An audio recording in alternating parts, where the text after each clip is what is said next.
secret of Shadow Ranch. To start, choose junior or senior. Dear Hannah, well, I made it to Shadow Ranch, but I'm afraid all is not well. The Raleighs, the people who own the ranch, have been called away on some kind of emergency. They had Dave Gregory, he's their foreman, pick me up at the airport. He gave me a phone number, told me to call the Raleighs at that number as soon as I got settled in, and refused to tell me anything else. In fact, he barely said 2 words to me the whole ride to the ranch. What's worse, Bess and George aren't here yet, which is very strange, because even though we had to take different flights, we figured we'd get into Phoenix at about the same time. Being here without them feels odd. After all, the Raleighs are their aunt and uncle, not mine. I wouldn't even be here if Bess and George hadn't begged them to invite me out to the ranch for 2 weeks, too. Until about 3 months ago, the Raleighs owned a clothing store. Bess said it was always their dream to sell the store and buy a cattle ranch. I hope they're okay, but frankly, as beautiful as Shadow Ranch is, I'm starting to get a bad feeling about this place. Love, Nancy.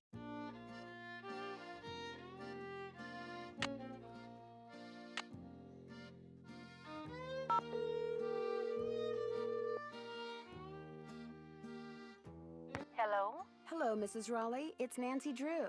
Nancy, are you at the ranch? Yes, and I'm a little concerned that you're not. Is everything all right? Oh, everything's fine. I mean, it is now. It wasn't last night, of course. Everything would have been fine last night if you hadn't made such a fuss. How could I not make a fuss? There was a rattlesnake in our bedroom, for Pete's sake. Did you say rattlesnake? I told Ed to leave it alone and let one of the hands get it out of there, but no, Ed started poking at it with my yardstick, and all of a sudden it leapt up and bit him. Where? In the bedroom, dear. I could have sworn I mentioned that. No, Mrs. Raleigh. I mean, where did it bite him? On his arm? On his leg? Oh, on his arm, just below the elbow. Swelled up something awful. But fortunately, he's doing much better today, and the doctors think he'll be well enough to go home in a day or so. I'm well enough to go home right now. No, you're not. If I don't stay here with him, he'll get up and walk right out that door. No, I won't. What can I do to help you? Oh, nothing, dear. Absolutely nothing. You just go get a horse from Tex. He's the head wrangler. And go riding to your heart's content. I told Shorty to go ahead with the cookout I planned for tonight, and... The envelope. Have her take that envelope to Mary. Oh, good idea. There's an envelope in the roll-top desk in the den marked Mary. If you could ride over to Mary Yazzie and give it to her, we'd really appreciate it. I'll do it right away. Did you say I'd have to ride there? Because of the way the roads are set up around here, it takes longer to drive to her place from the ranch than it does to get there on horseback. Dave will tell you how to get there. She's gonna have to get the key to the desk from him, too. Oh, that's right. I always lock the roll top. Dave has the key. Oh, dear. It seems like there was something else I wanted to tell you. The horse, Bet. Tell her about the phantom horse. Did he say phantom horse? Yes. You see, last night we... Hello, Mr. Raleigh. Time for those tests. Uh-oh. We have to go. Don't worry about us, dear. You just go have fun. Just be sure to wear a hat and drink plenty of water. It's gonna be another hot one. Bye! No, wait. Just tell me about the... phantom horse?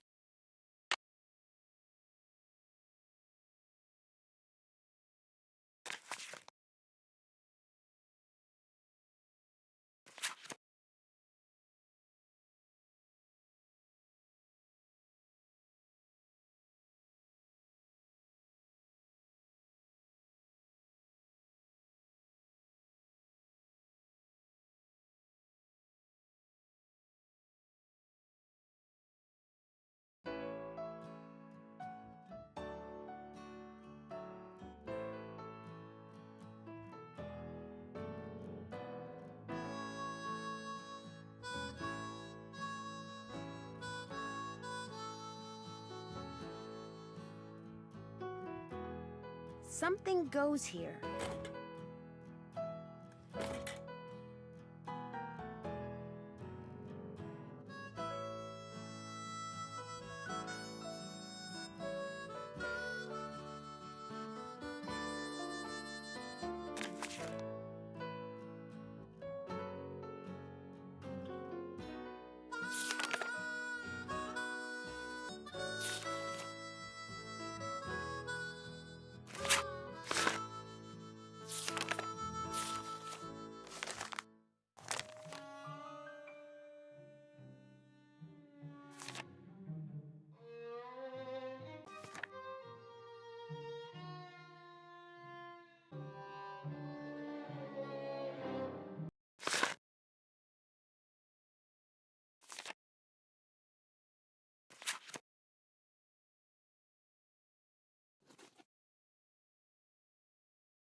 Frances Humber.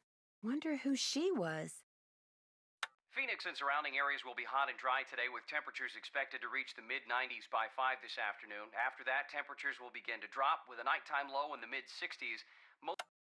We've got several livestock auctions.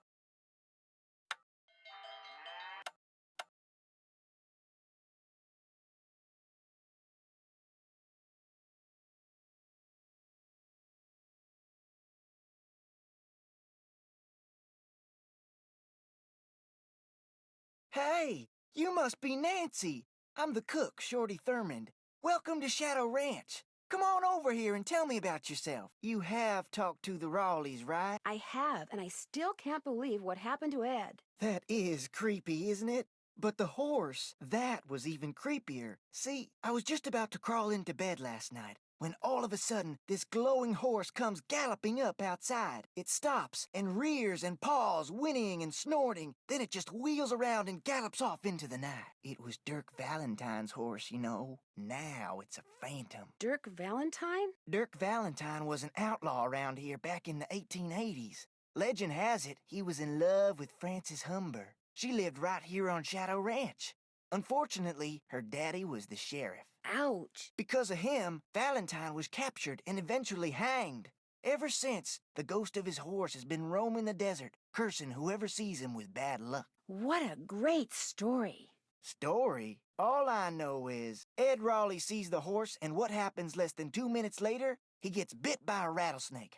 You do the math. Well, I'd better get going. Don't be a stranger.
You talked to the Raleighs? I sure did. Do you think Ed's gonna be all right? He'll be okay.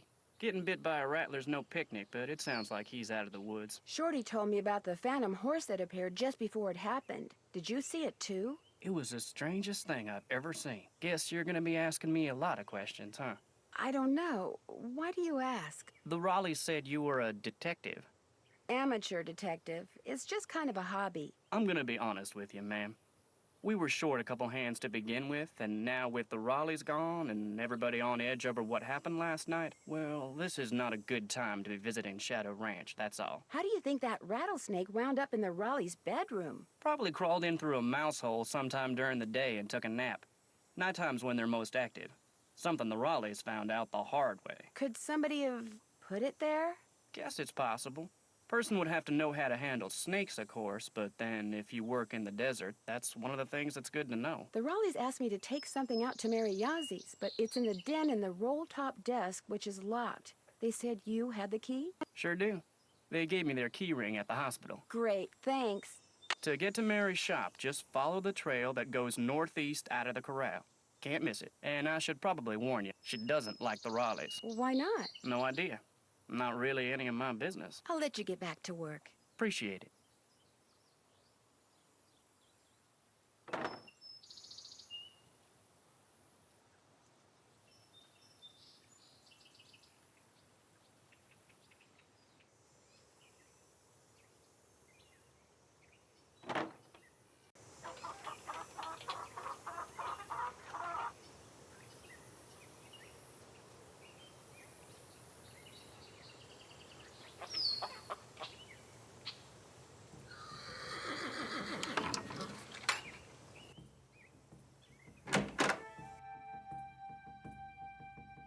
So which one are you? Excuse me? The Raleighs said they were going to be inviting some young ladies out here.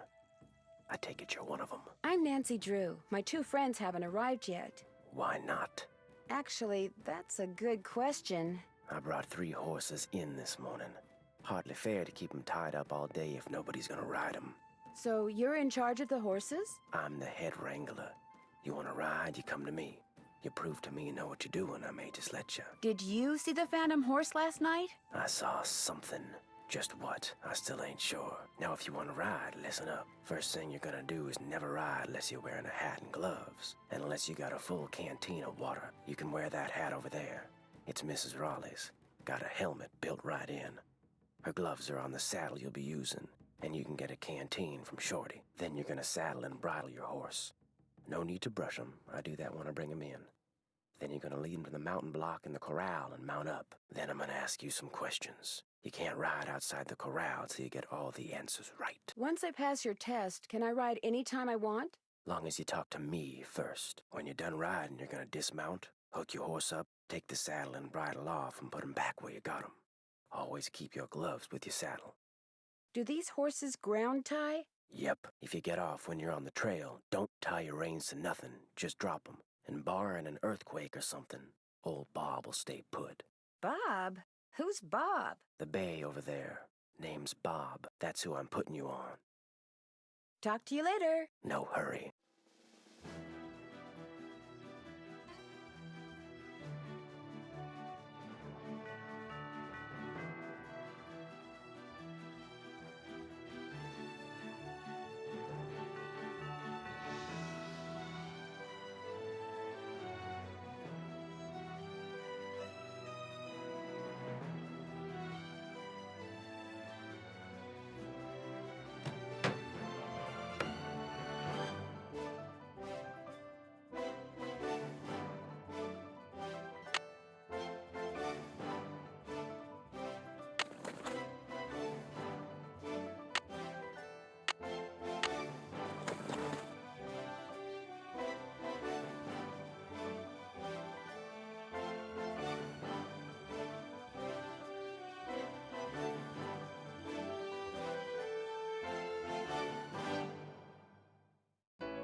Well, hello there. You got some friends back there?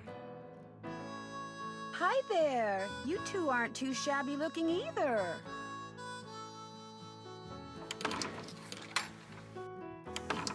Hello? Nancy, hi, it's Bess. And George. Hi, I'm at the ranch. Where are you guys? Yes. Uh-oh. I'm not going to like this, am I? We're at the airport in Omaha, Nebraska. Our plane had to land here so they could fix some problem with the radio, and now they're saying we could be on the ground for hours. Hours? You're kidding. Who knows what's really going on? Yeah, no one around here ever gives you a straight answer. So what's going on there? A lot. Last night, Uncle Ed and Aunt Bet found a rattlesnake in their room. Oh my gosh! Are they okay? Well, actually, it bit Uncle Ed. Is he all right? He will be. Right now, he's in the hospital. He'll probably be there for a day or two. Aunt Bet's staying with him. Oh my gosh! And apparently a phantom horse showed up at just about the same time as that snake. A phantom horse? Of all the times to get stranded in some stupid airport. Look, you just better keep us posted, Nancy Drew. That's all I gotta say. We're so bored. George just bought a book on 19th century clothing and accessories. George did? It's the only thing in the bookstore here that looked halfway interesting. So if you need to know anything that's even remotely related to 19th century fashion, let us know, okay? Sounds good to me. So what else has been going on? I'm not sure what I should do next. Check that task list you keep in your notepad, or the case notes you keep there. Maybe those will help.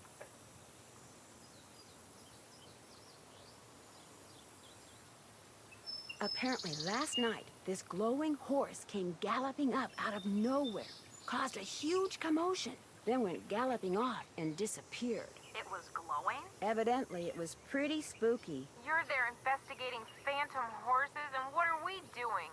A big fat nothing. That does it, George. We're suing the airline.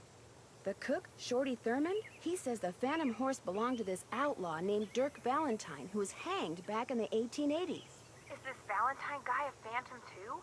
I don't think so. Well, how come his horse got to become a phantom and he didn't? Bess, phantoms don't really exist, okay? According to legend, seeing the horse is bad luck. I believe it. I mean, look at what happened to the guy who owned him. Don't you think it's kind of odd how that rattlesnake showed up in the Raleigh's bedroom right after that phantom horse showed up outside? You don't buy that it was an unfortunate coincidence?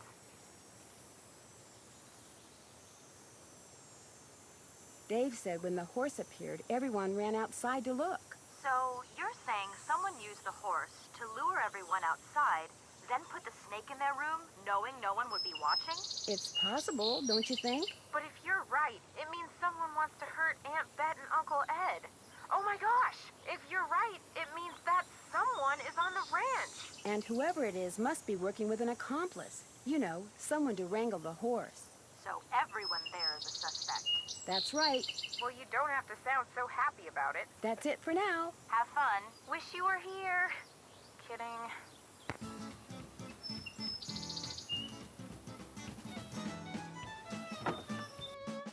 Hey there, Nancy. Man, I wish the Raleighs were here. Me too. It'll be nice to talk to them in person. I'm really looking forward to you and me sitting down and having a nice conversation, especially with all the weird stuff that's going on. I'm so busy getting all their chores done in addition to my own that I barely have time to talk to myself, let alone to you. Enough of me complaining. What's up? Well, I'd better get going. Come back soon. Miss Nancy, how may I be of service? Well, I'd better get going. Come back soon.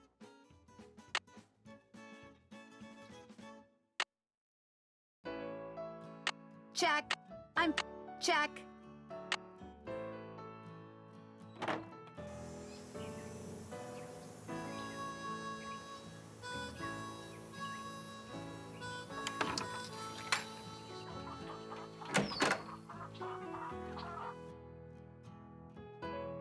Need something? May I go riding now? Nope. With the Raleighs gone, the ranch is real short-handed.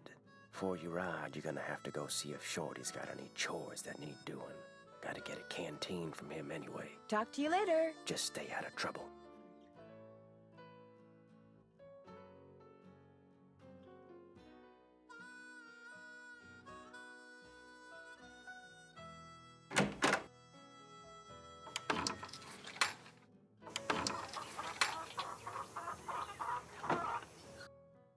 Miss Nancy, how may I be of service? Tex said I should get a canteen from you and see if there are any chores you'd like me to do. Music to my ears. First thing you can do for me is go out to the garden and pick all the ripe vegetables.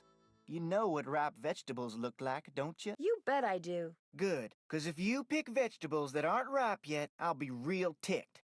You can put 'em in the vegetable basket that's hanging outside. And one more thing. Sometime today, I need you to build a cooking fire in the pit outside. I'll light it when I'm ready to start cooking. And be sure to fill the bucket out there with water and leave it by the pit. You know, just in case something catches on fire that isn't supposed to. The Raleighs wanted to have a cookout tonight, and by golly, we're gonna have a cookout no matter who is or isn't here. Well, I'd better get going. Come back soon.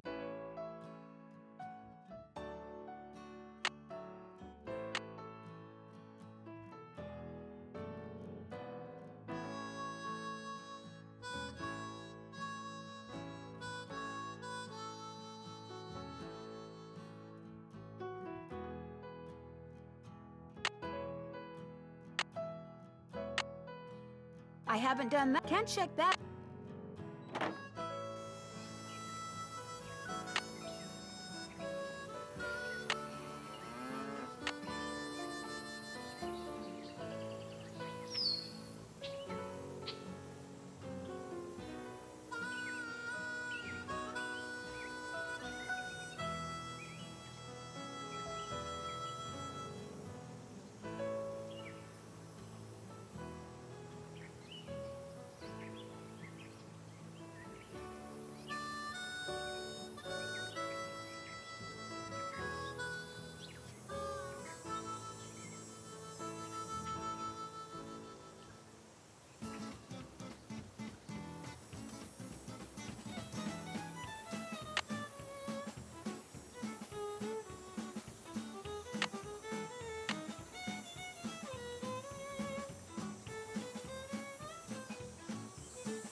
It's so hot, I should get these vegetables into Shorty right away. Pick those vegetables for me yet? You betcha. Oh no, you got stuff in here that isn't ripe yet. Picking stuff before it's ripe is a waste of perfectly good food. So don't do it again, you hear? Now, second thing I need you to do for me is take this, go out to the chicken coop and fill it up with eggs. Just be careful of that basket. It's kinda old. And don't forget to build me that campfire like I asked. Right.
There. Am I good or what?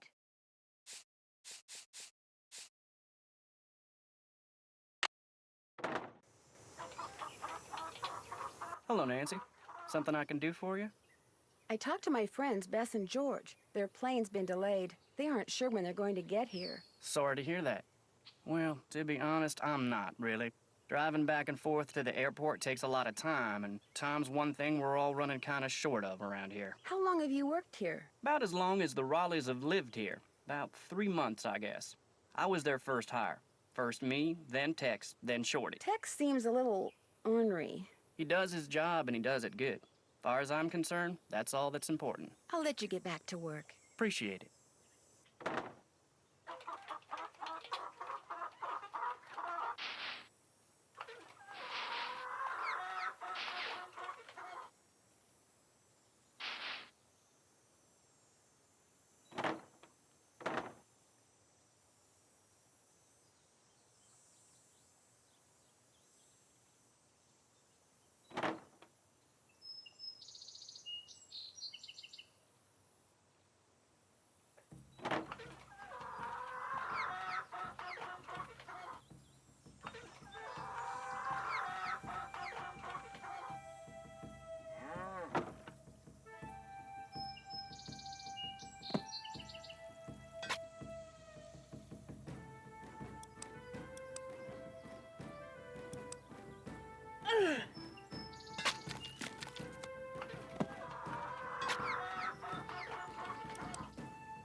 There, just call me Nancy Paul Bunyan Drew.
Got those eggs for me? Right here. Good for you. Anything I can do for you now? Do you think I could get a canteen of water from you? Got one right here. You're good to go. Well, I'd better get going. Come back soon.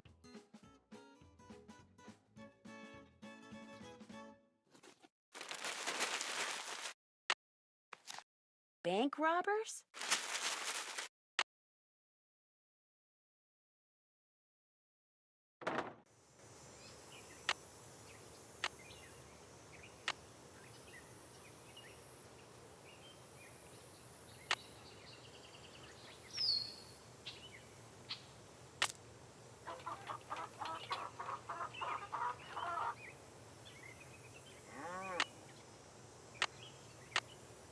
Wonder who wrote this. So far, so good. I need more kindling.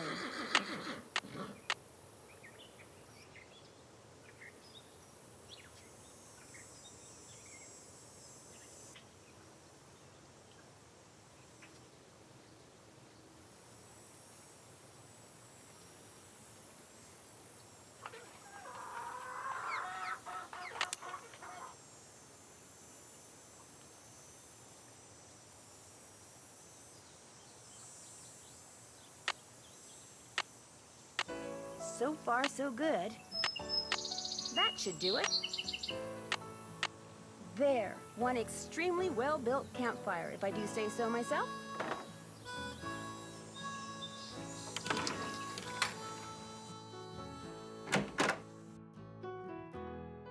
Need something? May I go riding now? Yep, if you got everything I told you need, and you think you know your stuff when it comes to horses, old Bob's all yours. Talk to you later. No hurry.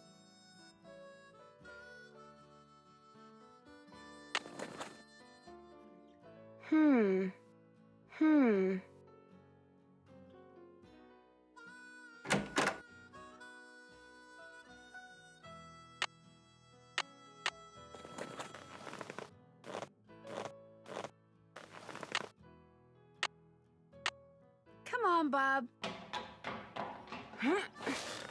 I'm ready.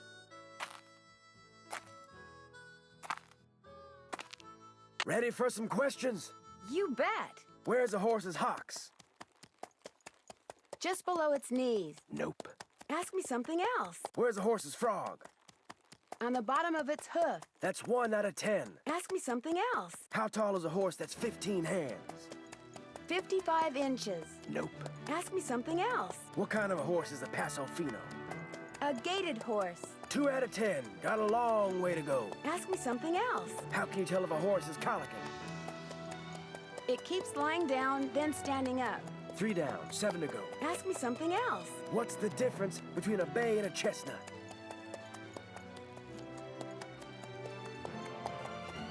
A chestnut is light brown. Nope. Ask me something else. What tribe bred the first Appaloosas? The Nez Perce. That's 4 right. Ask me something else. What part of a horse is most likely to be hurt when it founders? Its back. Nope. Ask me something else. What part of the saddle should you always check before you head out on the trail? The cinch. That's 5.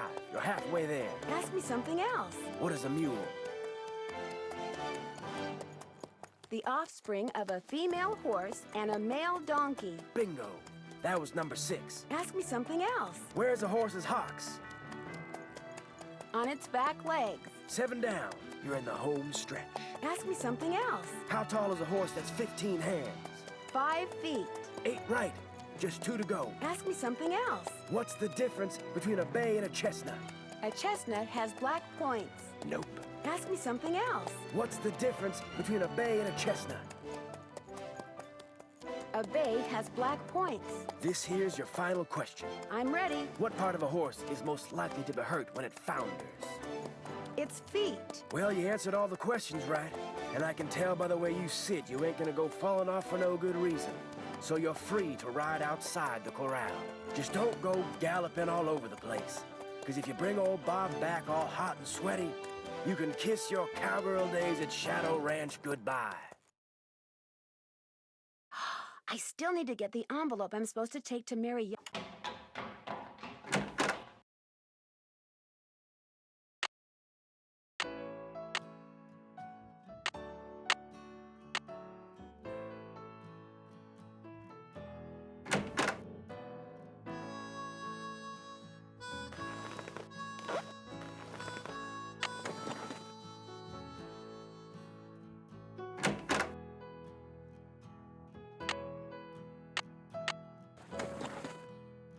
Uh-oh, I'd better put that back.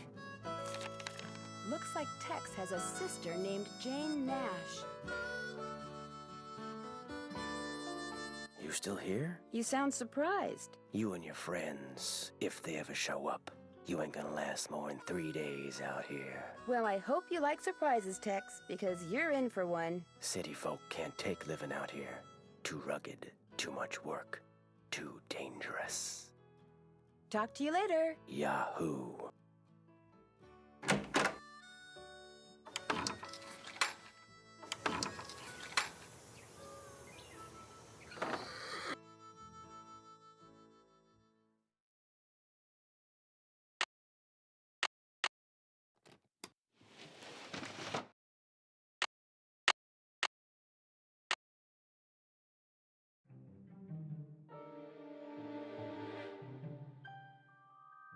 Jane Nash, Tex's sister? The Raleighs sold a trunk full of junk to Mary Yazzie.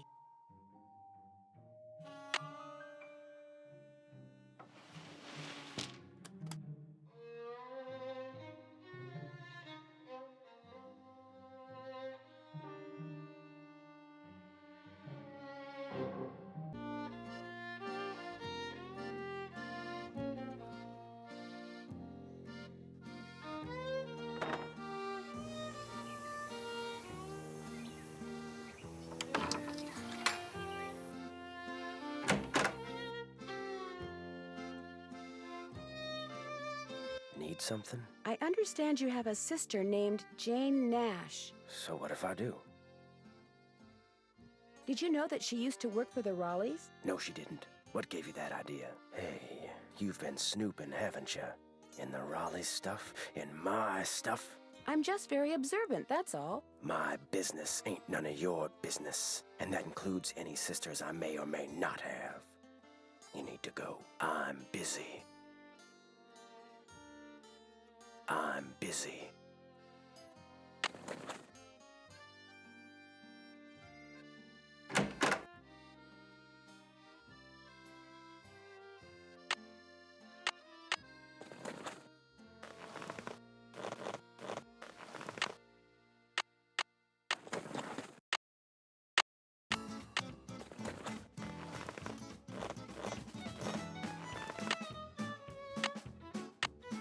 Come on, Bob.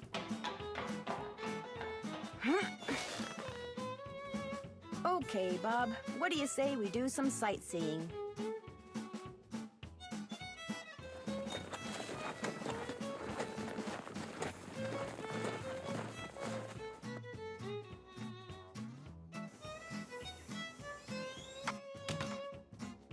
That trunk looks really old.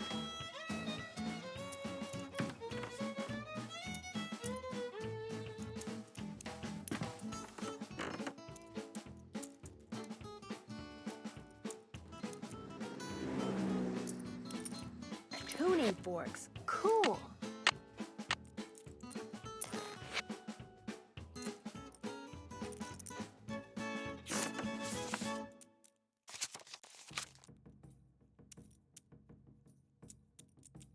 Hi, can I help you? Hi, are you Mary Yazzie? That's me. I didn't hear a car. Did you hike in or come by horse? I rode here. I'm Nancy Drew. So where are you staying? Shadow Ranch. I heard what happened last night. Tough break for the Raleighs. Getting that place going has been a real struggle for them. So you know the Raleighs? Their property line starts where the back of this store ends. We've talked many times. That's more than I can say. I haven't even met them yet. Oops, I almost forgot. Bet wanted me to give you this. Great. I want to buy a small piece of property from them. It must be their response. Bad news? They rejected my offer. Well, I guess that's that. But as long as you're here, look around. All the jewelry you see, all the rugs, the beadwork, the pottery, they were all made by local artists, including yours truly. So if you want to know something, especially if you want to know how much something is, just ask. Is that old trunk over there the one you bought from the Raleighs? Yeah, they didn't want much for it, so I took it off their hands. Problem is, I still don't know what's in it because I can't figure out how to open it. Have you asked the Raleighs about it? They were no help, although they did offer to buy it back from me. I just told them to keep looking for a way to get it open. Are there many petroglyphs around here? If you take the trail to Cougar Bend, there are hundreds. A lot of them were probably made by the Anasazi. They lived in the area until about 700 years ago, when they just suddenly picked up and left. It was great talking to you. Thanks for stopping by. Would you mind if I try to get this open? Please do. In fact, if you get it open, I'll let you keep something from it. You can have your pick.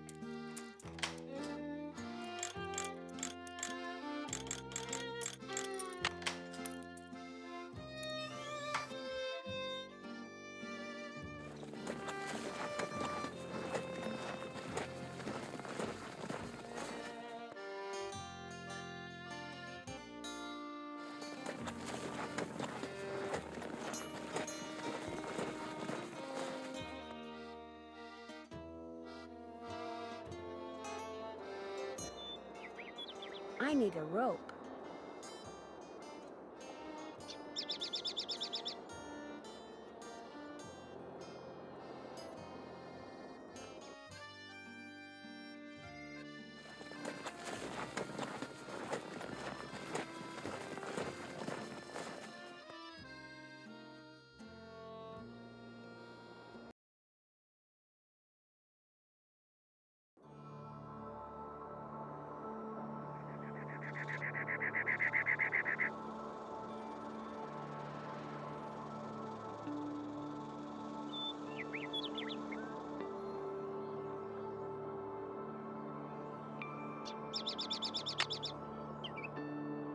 I think I'll let Bob do the walking.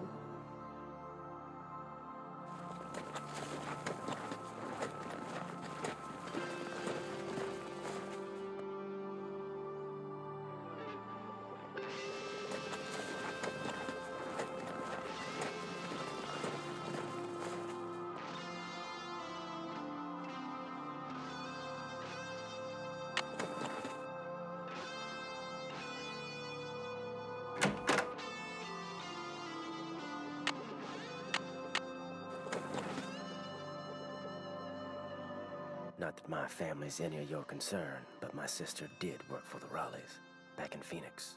She got fired, she got mad, but she's over it. Okay? Why didn't you tell me that before? 'Cause it makes me look bad. I figured no one'd ever find out, and when you did, I just got all flustered like. So all the bad stuff that's been going on around here, it's not because you're helping her get back at the Raleighs for letting her go? Fact is, my sister can be kind of a flake. I'd have probably fired her too. I need a rope. Do you think I could borrow yours? Nope.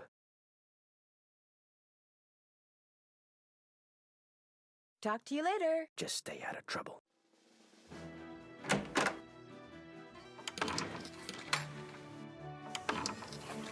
Hello, Nancy. Something I can do for you? I'll let you get back to work. See you later.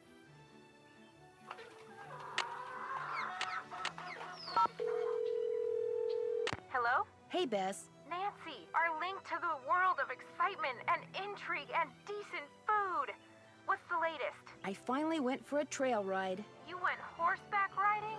I rode to this store that this woman named Mary Yazzie owns. She seems to have a bit of an attitude problem when it comes to the Raleighs. Apparently, she wants to buy some land from the Raleighs that they don't want to sell. What's on the property? I don't know. I should probably call the Raleighs and ask them. Good idea.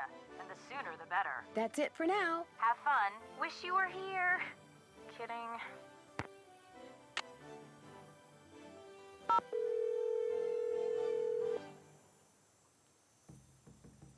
Hello? Hi, Mrs. Raleigh. It's Nancy again. Hi, Nancy.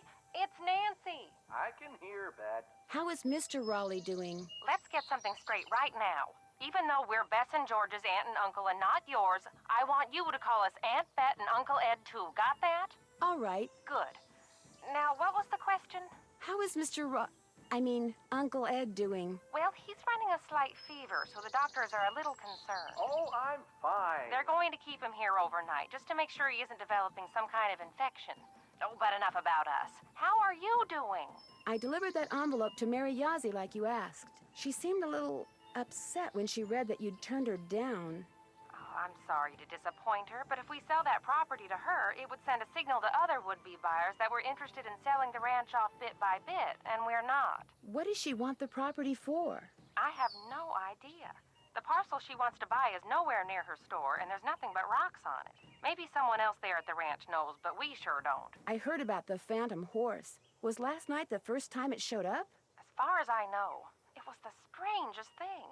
Shorty kept babbling about how it was the ghost of the horse that belonged to some outlaw. Dirk Valentine? But that was right after Ed got himself bit, and we were all running around trying to get him into the truck to take him to the hospital, and I really wasn't paying much attention. Do you have any idea where the horse came from? None whatsoever. She wants to know where that phantom horse came from. I was hoping she could tell us. You're the detective, dear. If you want to snoop around and see what you can find out about that creature, by all means, please do. Why do you have a painting of Francis Humber? I just thought it would give the den some character, that's all. I found it in the tack room under a pile of junk. So the former owners left behind a lot of stuff? I swear, it's like no one who lived at Shadow Ranch ever bothered to take their things with them when they left. When we moved in, the place was literally full of junk. What did you do with it? I sold most of it to Mary Yazzie. She gets a lot of antique collectors in her store. Some things I kept, like Francis's favorite recipes. And that ridiculous blanket chest. You insisted on keeping that. Oh, yes, and I kept that triangular-shaped chest in the den. It used to belong to Merrill Humber. He was Francis's father. And I figured since I was keeping that picture of Francis, it was only fair that I keep something of his. What kind of logic is that? Oh, hush. It doesn't look like Bess and George are going to get here today. That's too bad. Why not? Their plane had to land in Omaha because of mechanical problems. They don't know when they'll be taking off. So, you'll have all those cowboys to yourself for a while. That Dave is pretty cute. Just a little bashful. He'll warm up to you. He's quite a handyman. Very trustworthy. I'll be in touch. We'll be right here. Bye.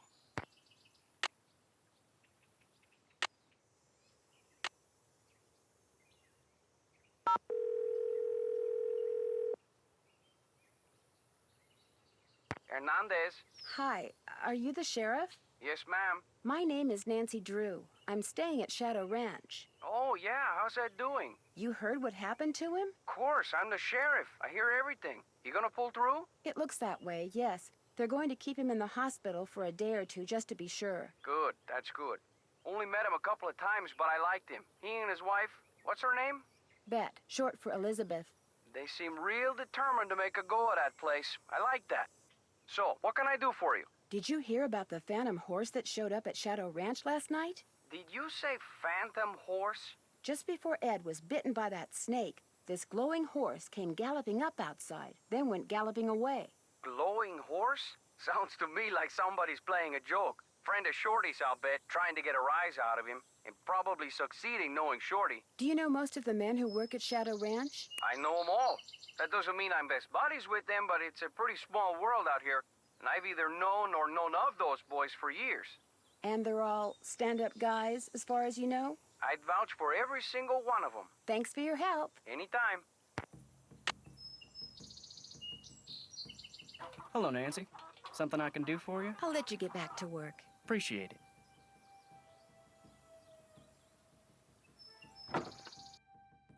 Miss Nancy, how may I be of service? Have you ever met Mary Yazzie? Course, nice lady. I mean, for the most part.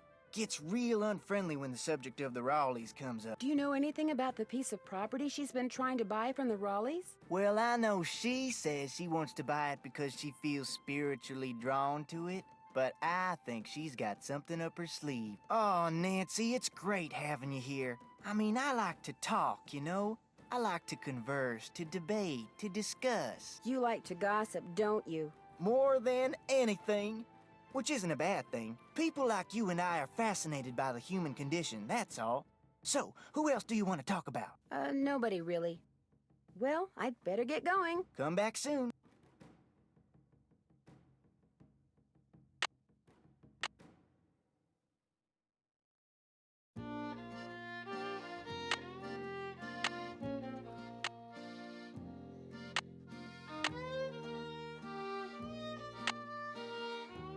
Can't check that. I haven't done that. I can't check that off till it's done. I haven't done that's done. Can't check that off yet. Check. That's done. Can't check that off yet.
This doesn't look like it was ever opened. As usual, things did not work out like I planned. Just when I get everything fixed just right for you to go looking for the thing I hid for you, I go and get myself arrested. But no matter what you hear, nothing is gonna happen to me. I will be fine and we will be together soon, I promise. Meanwhile, you can keep busy by looking for what I hid. Start by using this piece of paper to mark where all the rock pictures are. They will tell you what to do next. Your favorite flowers and the flowers on your favorites, start keeping them in mind too. I will leave a message for you in this here cell, just in case they decide to move me to the jail down in Tumbleweed or something. I like vexing your brain, because when you are thinking real hard, like when you're playing the piano, you are more beautiful than anything in the world. I am sure to be out of here before you find my treasure, but in case I am not, know that it is all yours, and that you are more precious to me than 10,000 treasures put together. 9, 12, 15, 22, 5, 25, 15, 21. Dirk. P.S. I do not and never will hold what your father did to me against you. I like vexing. I like...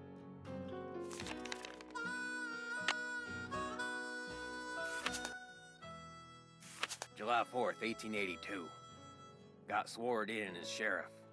It was the 4th, so it's like all them celebrations was for me, which of course they weren't. Frances thought up a song and played it on the piano for me. I forget how it went, but it was purty. I'm lucky to have her for a daughter. Hereford Shoup come by with a plant he brung from New York, which he calls Harrison's Yellow. Looked right dead to me, but Frances planted it out back and give it some water, and already it looks to be on the mend. She's 17 and can read and write good and knows her numbers. Hereford's thinking to marry her, but I said she ain't of that mind yet. March 30th, 1883. Frances has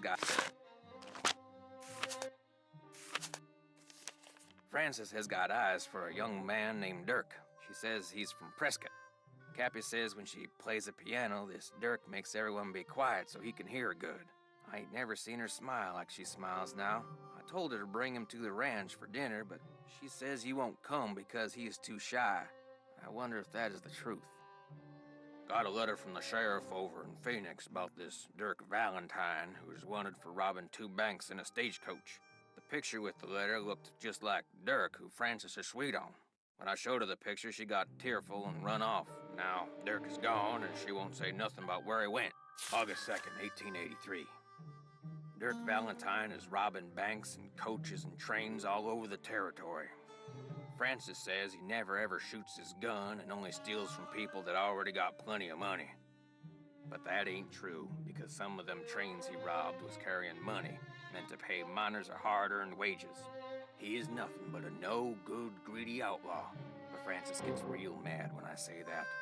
I fear she is still sweet on him, and that she sees him when she knows I am busy, and gets letters from him which she hides from me. Got hold of a note Frances sent to Dirk and saw where they was going to meet. So I got a posse and we caught Dirk, and now he's in jail. The judge is coming next week, and I hear he is a hanging judge, so Dirk most likely ain't long for this world. Frances won't say nothing to me no more and says she never will again. September 13th, 1883. Dirk sends a secret letter to Frances, which Mason got hold of and give to me. I locked it up so she won't ever read it. Frances ain't allowed to see Dirk in jail, of course, and if she never sees his letter, maybe she will think he don't like her no more, and maybe she will stop liking him. Frances's ma would have knowed what to do better than me. I wish she was still alive. They hung Dirk at noon. I thought I would be glad, but I ain't. Frances took Brownie in my big saddlebag and is gone. She ain't told no one where she's going, not even Cappy. But I know she will forget Dirk, and when she does, she will come home because she's a smart gal and will figure out that I did what I'd done for her. January 4th, 1884. My sister says her little girl Ellie got a letter that said Frances went east and was not of a mind to ever return. I hope this ain't the truth, because I miss her something awful. June 11th, 1884. The Harrison's yellow, which Frances said was her favorite flower in the world, is just a pile of brown sticks now. I don't know how to look after delicate things like that, so it is my fault that it died. I ain't seen or heard from Frances in a year. I tell people she's on her way home, but when I look in my heart, I know this is a lie. She will never come back to Shadow Ranch, and it is my fault. I'll just have to find a way to live with it.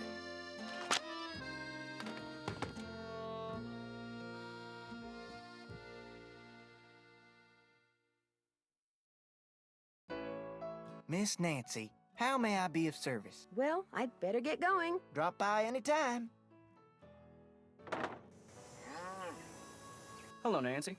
Something I can do for you? I found a letter that may have been written by Dirk Valentine to Frances Humber way back in the 1880s. What do you know about them? I know there's a painting of her over in the ranch house, and that's about it. Why?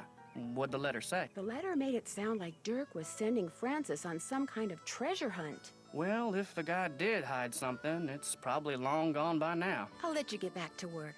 Ma'am?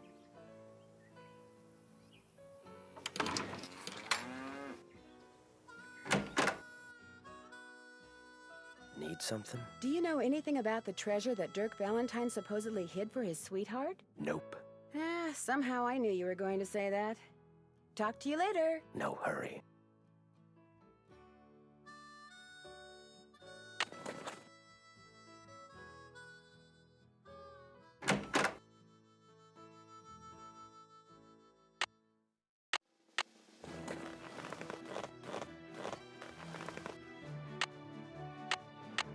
Come on, Bob.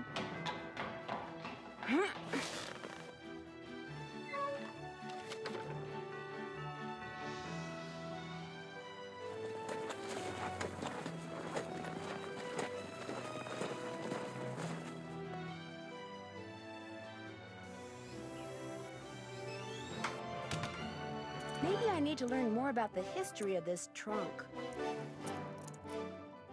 Hi, can I help you with something? It was great talking to you. Thanks for stopping by.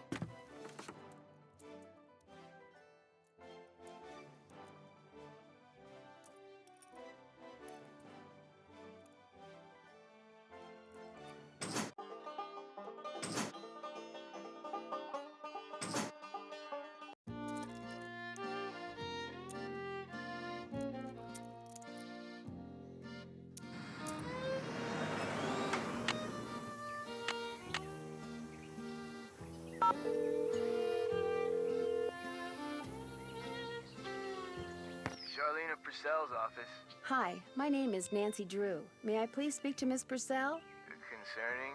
I'm staying at a ranch in central Arizona, and since she knows so much about the history of Arizona, I thought maybe she could answer some questions for me. Questions concerning?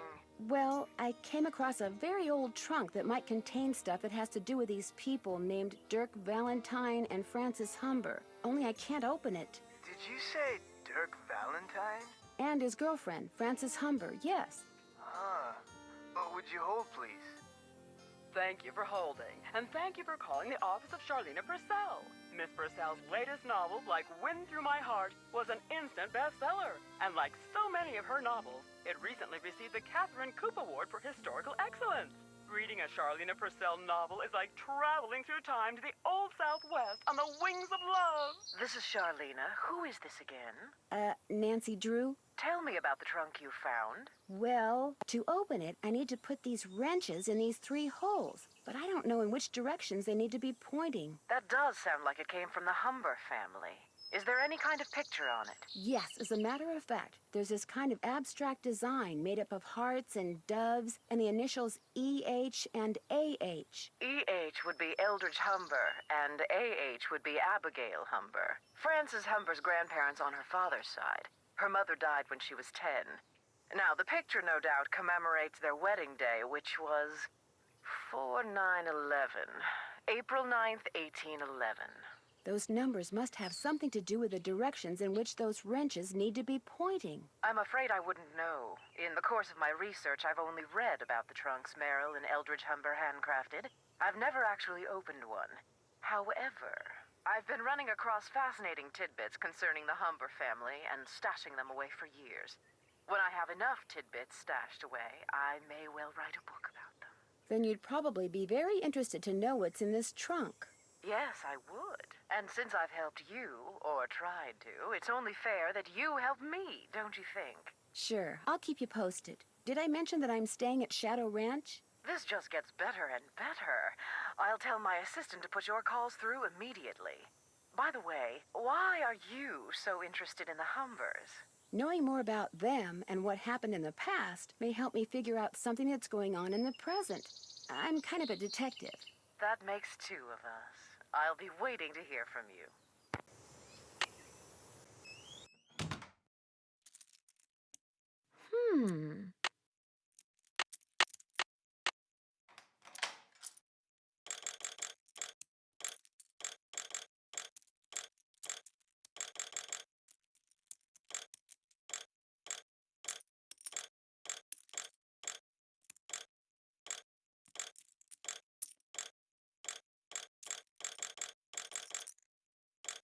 I got the trunk open! Great, thank you. Go ahead and take something from it. You deserve a reward.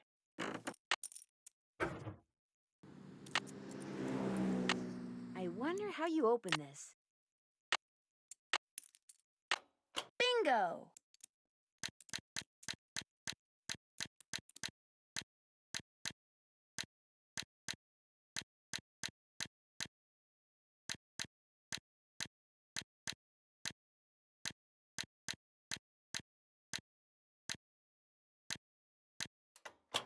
Green bottle under...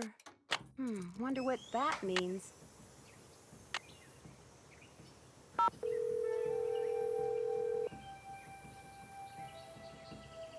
Charlene Purcell's office.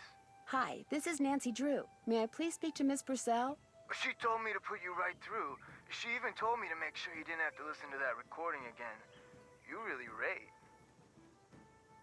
Hello, Nancy. So what have you discovered? I opened that trunk and found a locket watch in it that used to belong to Frances. And was anything in the locket watch? Half a picture. I'm pretty sure what's there is a picture of Frances. I think the missing half was of her father. Anyway, on the back it said, "Green bottle under." Wonder what that means. It looks like the rest of the sentence is on the half that got torn off. I know a lot about the Humbers, but I don't know anything about a green bottle. What happened to all of Dirk Valentine's ill-gotten gains? That's what I'd really like to know. What do you think happened to it? The rumor is Dirk hid his fortune in such a way that only Frances would be able to find it. And seeing that he was basically just a high-spirited, fun-loving guy who loved taking risks, I tend to believe it. But the fact that after Dirk's demise, she spent the rest of her life teaching school in Ohio strongly suggests that she never found the treasure. So the rumor probably isn't true. I have reason to believe that it is. Really? Tell me. I found a letter from Dirk that Frances never read. It told her how to start looking for what he'd hidden for her. His clues were rather obtuse, though. For example? For example, he refers to her favorite flowers and the flowers on her favorites. Do you know what that means? No, and that's the problem. Whatever clues he left for her no doubt relate to things only she and no one else would understand. Well, I'm going to try to figure it out anyway. That's the spirit. And if you think there's something I can help you with, please do not hesitate to call.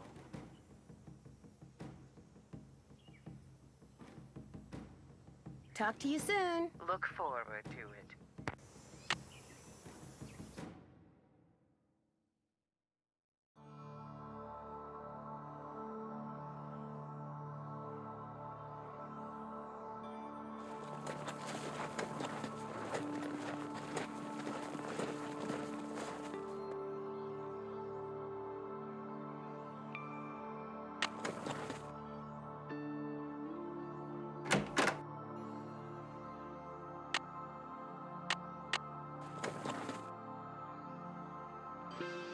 Need something? Talk to you later. Yahoo!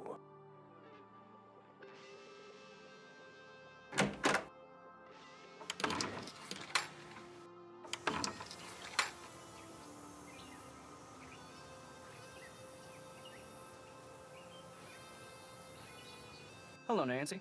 Something I can do for you? I'll let you get back to work. Appreciate it.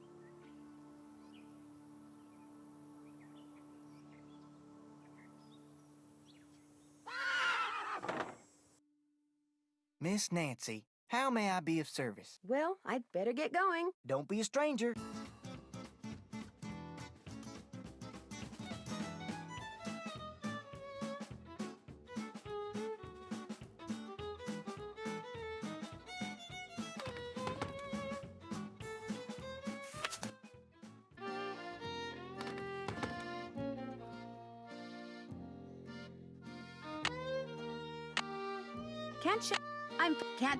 That's check.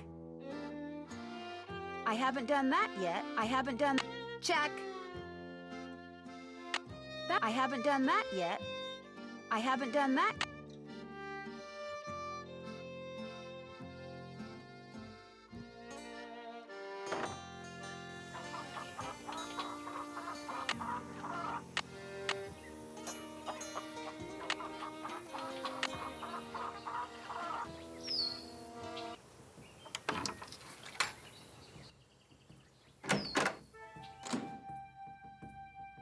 Need something? Talk to you later. Yahoo!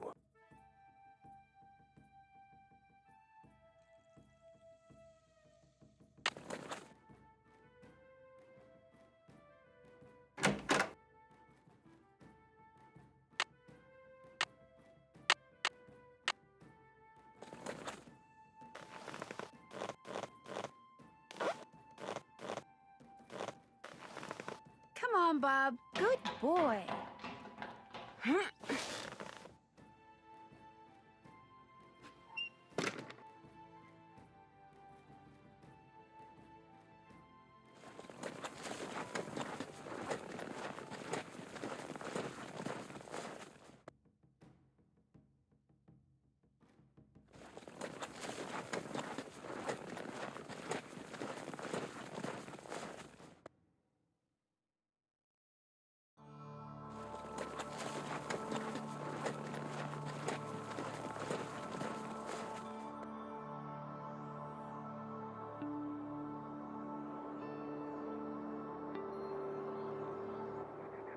If I had a rope, I could lasso that tree branch and pull myself up.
Need something? Talk to you later. If you last that long.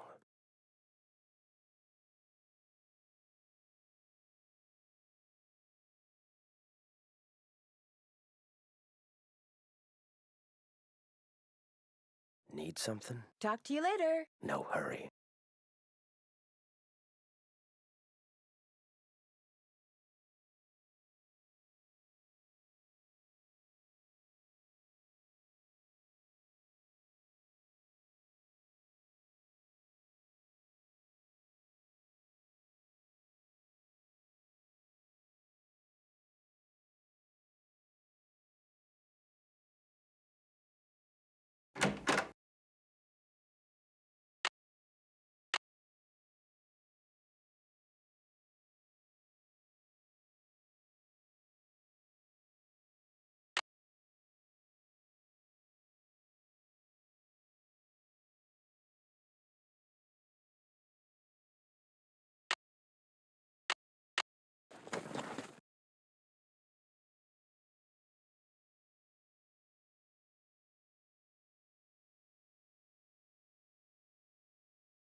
And she'll be coming around the mountain when she comes.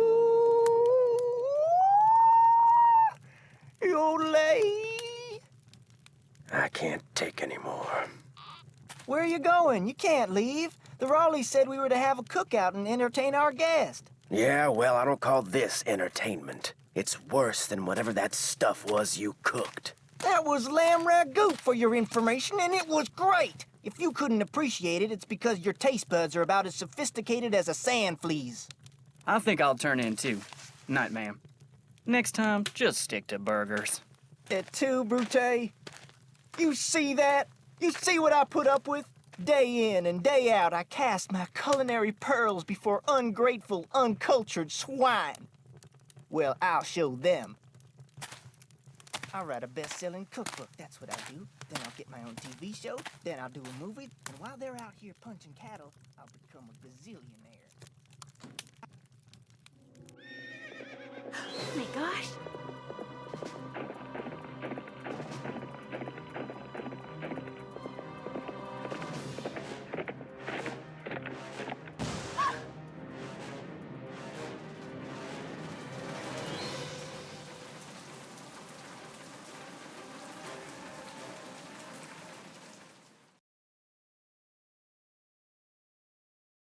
And you say this happened right after that phantom horse showed up again? The pump house blew just as the horse was galloping away. Oh my, this is awful. Maybe Shorty was right. Maybe that horse is a bad omen. I'm more inclined to think that someone is using that horse to divert attention. What do you mean? It's possible that while everyone's attention was on that horse, someone sabotaged the pump house. Why on earth would someone sabotage the pump house? Someone may be trying to chase you off the ranch. But why? That I don't know. Yet. You don't think Tex or Shorty or Dave is somehow involved, do you? It's possible, but I just don't know yet. Oh my, you might not be safe there. Maybe we should send her home. I'll be fine. Really, I want to help, and I can help. Well, it sounds like we could certainly use your help. Can you think of anyone who might have a grudge against you? No, but I'll tell you what. Ed and I will put our thinking caps on, and if anything comes to us, we'll call you. Have you called the sheriff and told him all this? Not yet. Tell her about the storms. Tell me about the what? The storms. You need to be careful when you go riding because it can be sunny one minute and pouring down rain the next. I'll be careful. Good. And if you have any more questions, just call. One more thing. Until I figure out what's going on, it would probably be a good idea not to mention my suspicions to anyone at the ranch. Of course. Keep in touch. I will. Bye.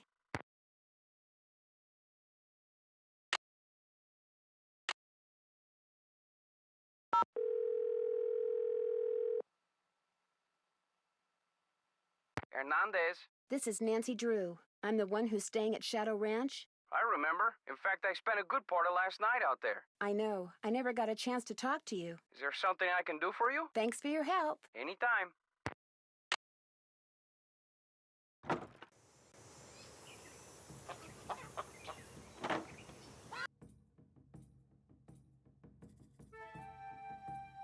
Phoenix and surrounding areas will be hot and dry today with temperatures expected to reach the mid-90s by 5 this afternoon.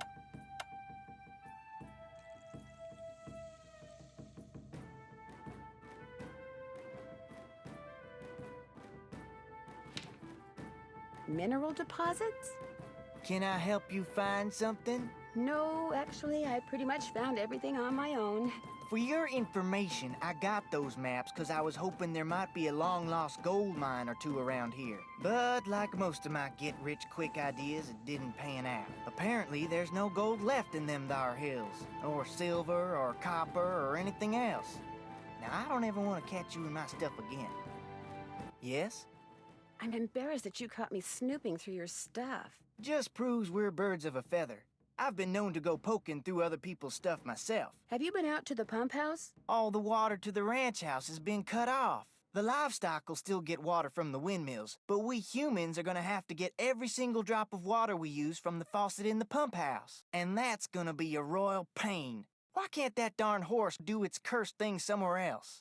I'm inclined to think that someone, not something, is responsible for the damage to the pump house. I saw the pipe. It was rusted through. That's why it burst. That and bad vibes from that equine banshee. Got any chores you want me to do? Do exactly what you did for me yesterday, and I'll be forever grateful. Start by picking all the ripe stuff in the garden again. Basket's outside. Well, I'd better get going. Don't be a stranger.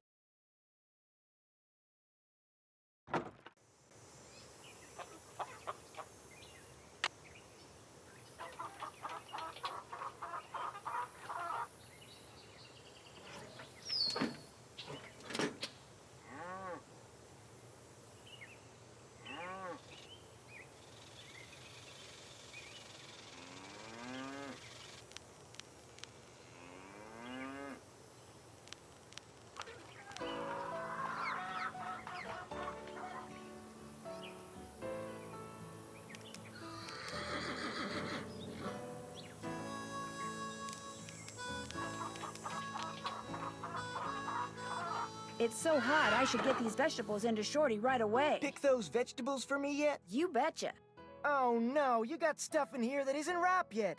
Picking stuff before it's ripe is a waste of perfectly good food. So don't do it again, you hear? Now, if you just fill that egg basket for me again, we'll be all set. Well, I'd better get going. Come back soon.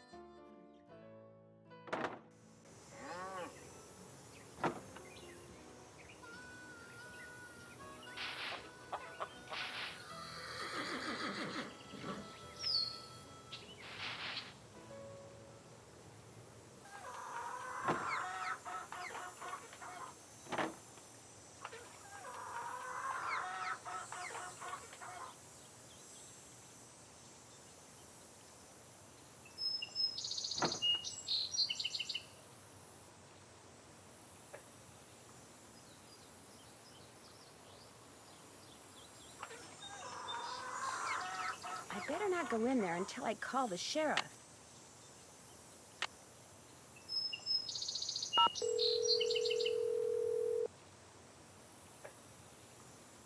Hernandez. Hello, Sheriff. It's Nancy Drew again. Hello, Nancy. What can I do for you? Would it be all right if I looked around in the pump house? Sure. I'm all done in there. Should have had my deputy take that sign down. Mind my asking why you want to look around? Wait a minute. Dave told me about you. You're the girl detective. Amateur detective. I don't know. Dave seemed to be real impressed with you. In more ways than one, I might add. Thanks for your help. You bet. I'd better take these eggs to Shorty before I drop them or something.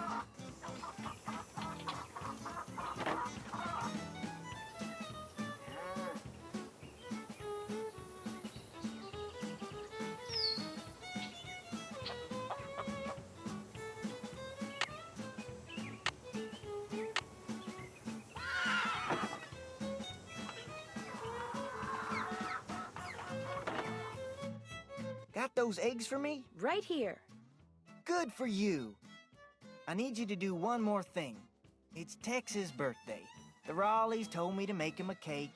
Now, if I make it, he'll throw a fit. But if you make it, he might actually appreciate it. So why don't you dig a cake recipe out of the recipe box and have at it?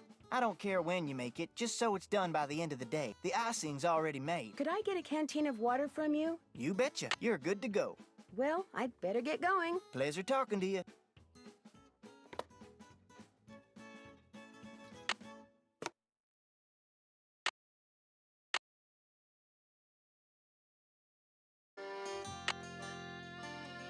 First thing I'll need to make that cake is a mixing bowl.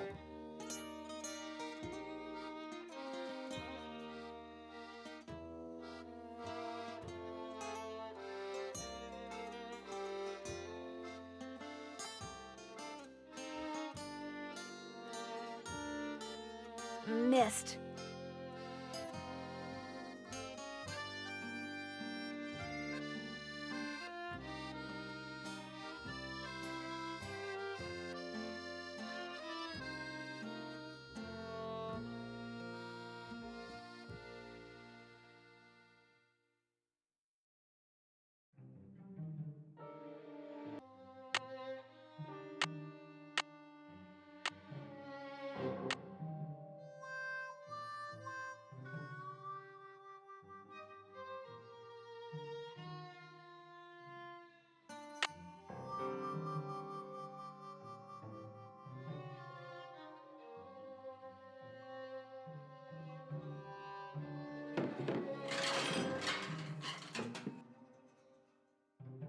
Missed. Missed.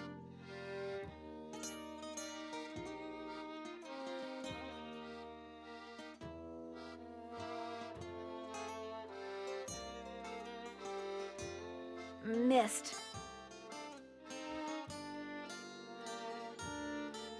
Missed.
missed.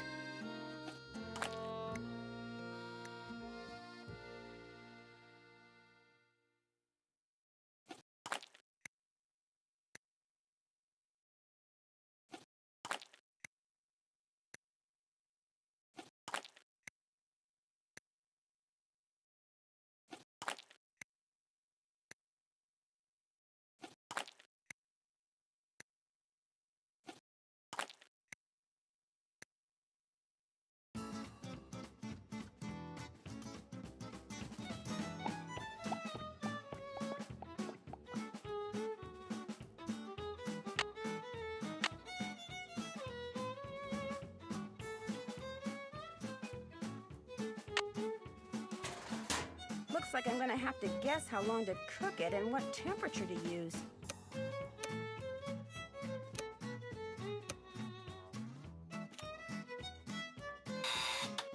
It's not cooked all the way through.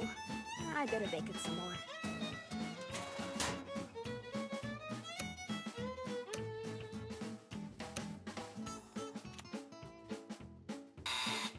Perfect. Maybe I should put that icing Shorty made on it. What are these? I made you that flour Frances mentioned in her recipe. I cut all the pieces out of marzipan using her old forms, but I'll be darned if I can figure out how the pieces go.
It's a tulip. What's this? That's food coloring so you can paint that marzipan flour.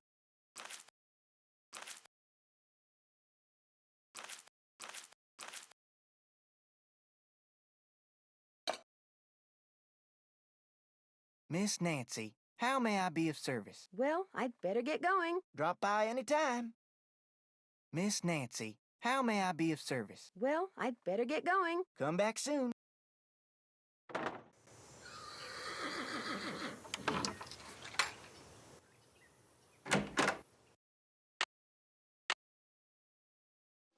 Need something? Has anyone tried going after that phantom horse when it appears? Nope. Always something else going on.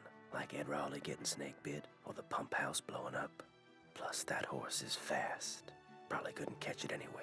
Is it okay if I go riding? Nope. Feed the chickens and the horses in the corral first. Could be fatal if you mess up, so don't. Talk to you later. No hurry.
Okay, chickens, come and get it.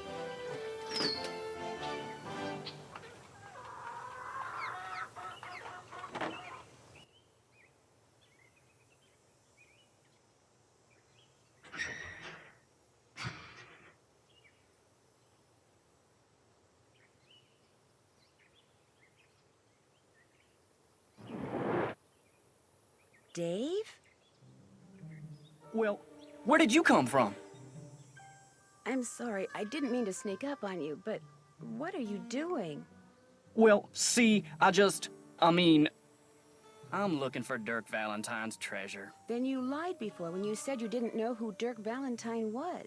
Yes, ma'am. See, my great-aunt Ellie was Frances Humber's cousin. When she died, she left me a bunch of stuff, including an old letter she'd gotten from Frances. In the letter, Frances said that Valentine had hidden a bunch of loot somewhere and wanted Frances to find it by following the clues he left for her. Frances was real smart, see? Loved puzzles, played the piano pretty good, too. Anyway, after Valentine met his end, Frances was too broken-hearted to care about some treasure. She told Aunt Ellie that if she could find it, she could keep it. I also found this picture. That's Frances's father, Sheriff Merrill Humber. There's something written on the back. Stairs to cellar. That's Frances's handwriting. Looks like the other half of the message got torn off. I was hoping that the treasure might be under the stairs in here, but no such luck. I didn't know this place had a cellar. As far as I know, no one does. The entrance is secret. These stairs lead to a secret door behind the bookcase in the den. What do the Raleighs think about all this? The Raleighs don't know. I was afraid that if I told them, they'd... See, my brother's dead broke. No job, health's bad. I was thinking if I could just find the treasure... I understand, but now I'm in kind of an awkward position. I know, and I'll tell them, I swear, soon as they come back. They got enough on their minds right now. What about all the accidents that have been happening around here lately? I don't know anything about that horse or any of the other stuff that's been going on around here, I swear. Now, if you'll pardon me, I need to tend to my chores. No, wait. You don't have to leave.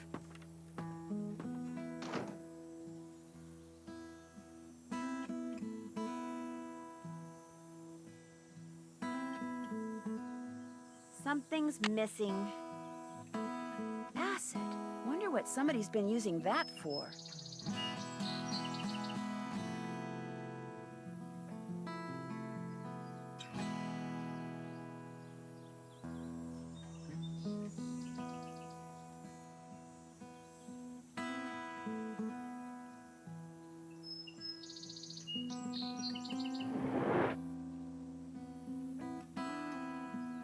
Maybe the message on the pictures refers not to the stairs to the den, but to these stairs.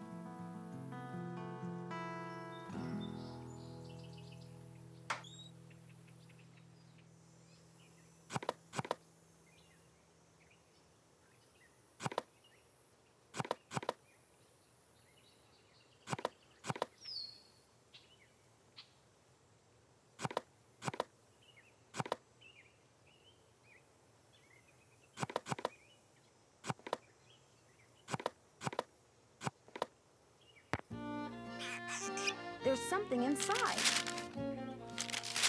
I am glad that you are getting your picture painted wearing your favorite shawl. It will be a beautiful painting because you look beautiful in that shawl. I forget the name of the stitch you used to make it, but I think it is amazing that you learned how to knit a whole shawl just by reading one book. I wish I could put my mind to things like you can. I am also glad that you like the handbag that I got you. I knew it would become your favorite on account of the pretty picture the beads make. I want to know all the things that you like so that I can make sure you always have them. I figure that way you will always want me around.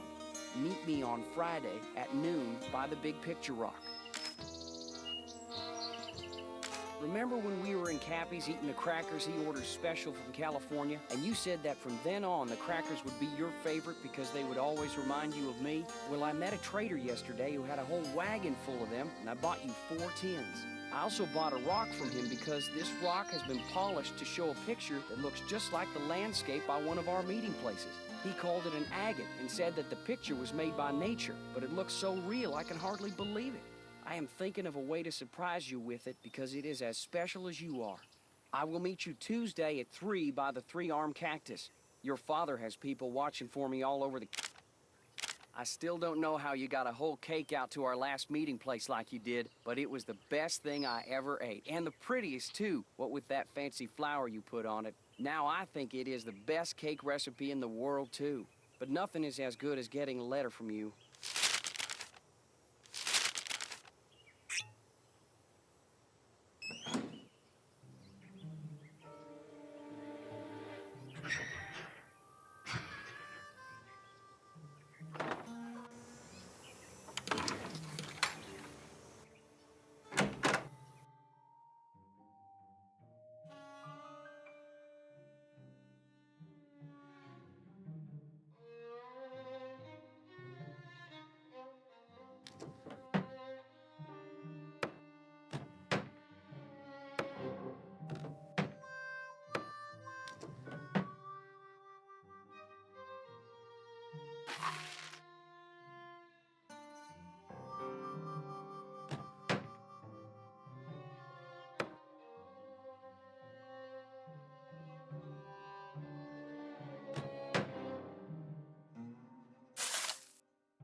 No sense going in there without a horse to ride. Need something? May I go riding now? Old Bob's all yours. I set up some barrels and a sawhorse so you can do some barrel racing and practice roping. Whenever you're out there, I'll watch you and time you. If you get good enough, like, say, you get your time below 10 seconds, and if you can lasso the sawhorse, like, say, 4 times out of 5, I'll give you your very own lariat. You can practice as much as you want, whenever you want. Just don't go walking off with my rope, 'cause I'll be watching. Talk to you later. Just stay out of trouble.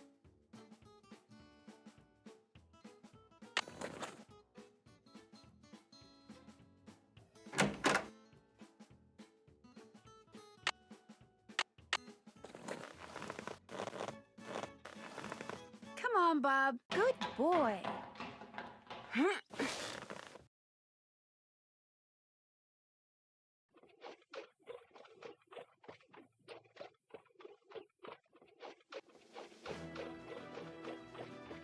Yes!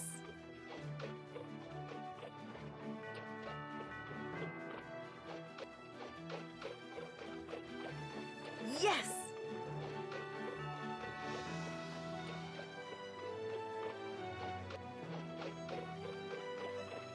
Perfect!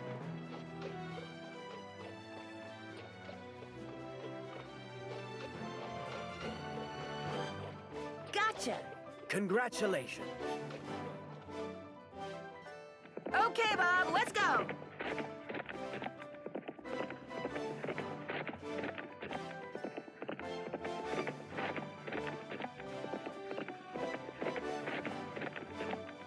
Yeah, yeah!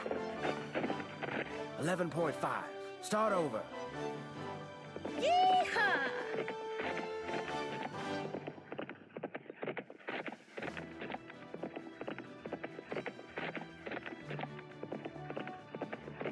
Yeah, yeah! 9.5. How about that? You did it. All right, now I can get my own Larry.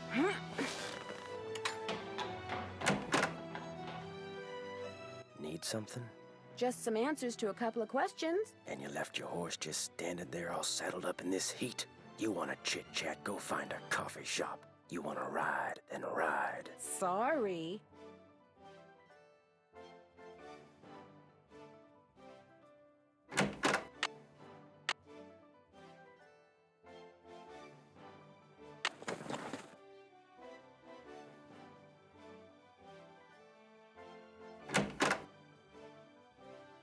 Need something? I did the barrel race in under 10 seconds and roped the sawhorse 4 out of 5 times. Do I get a lariat? Yep, here you go. I'm kind of surprised at you. Why? Figured you'd be good for some laughs out there. You weren't. But there's still hope. This little vacation of yours ain't over with yet. Talk to you later. Just stay out of trouble.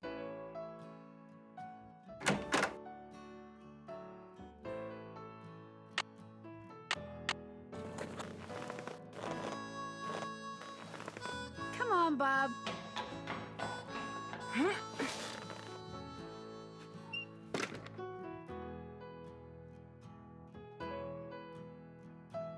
That looks like Mary Yazzie.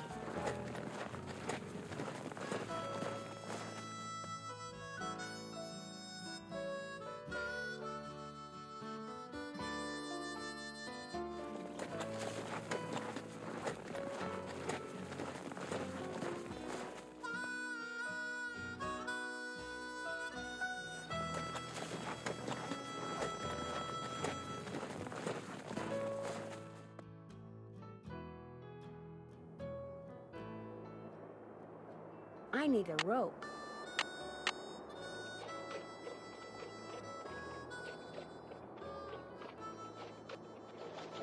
Ugh.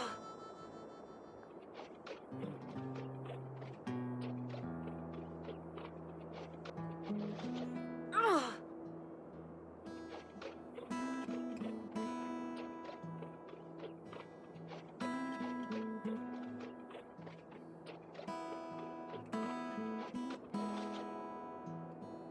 Yes!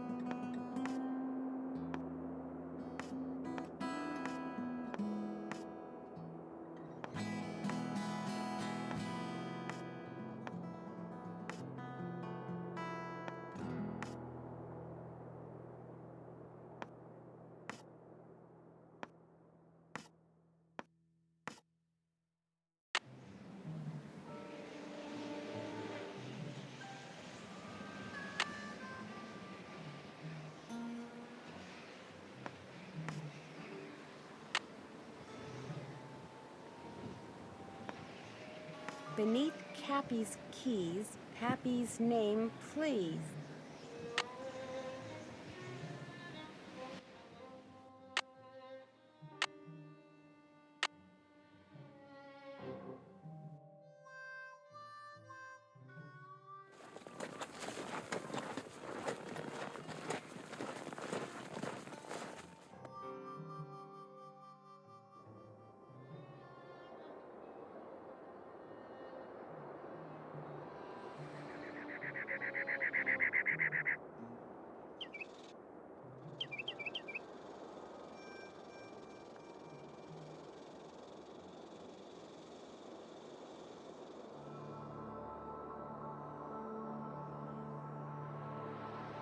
think I'll let Bob do the walking.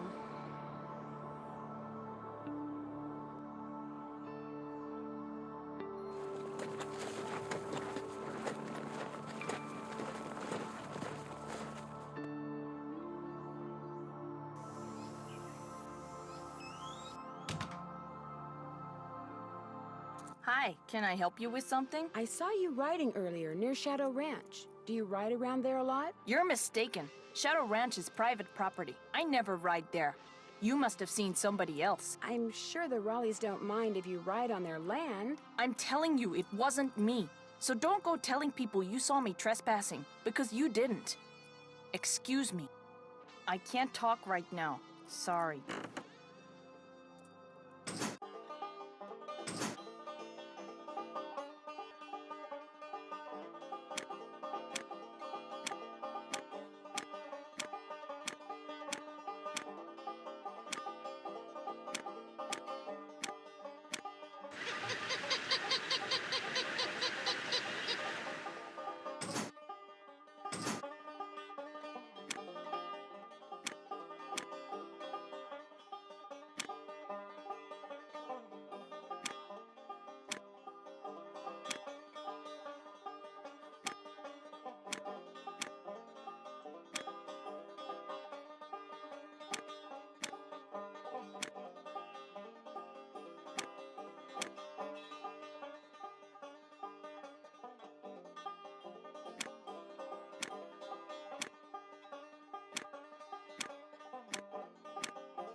Cool. An old token. Or something.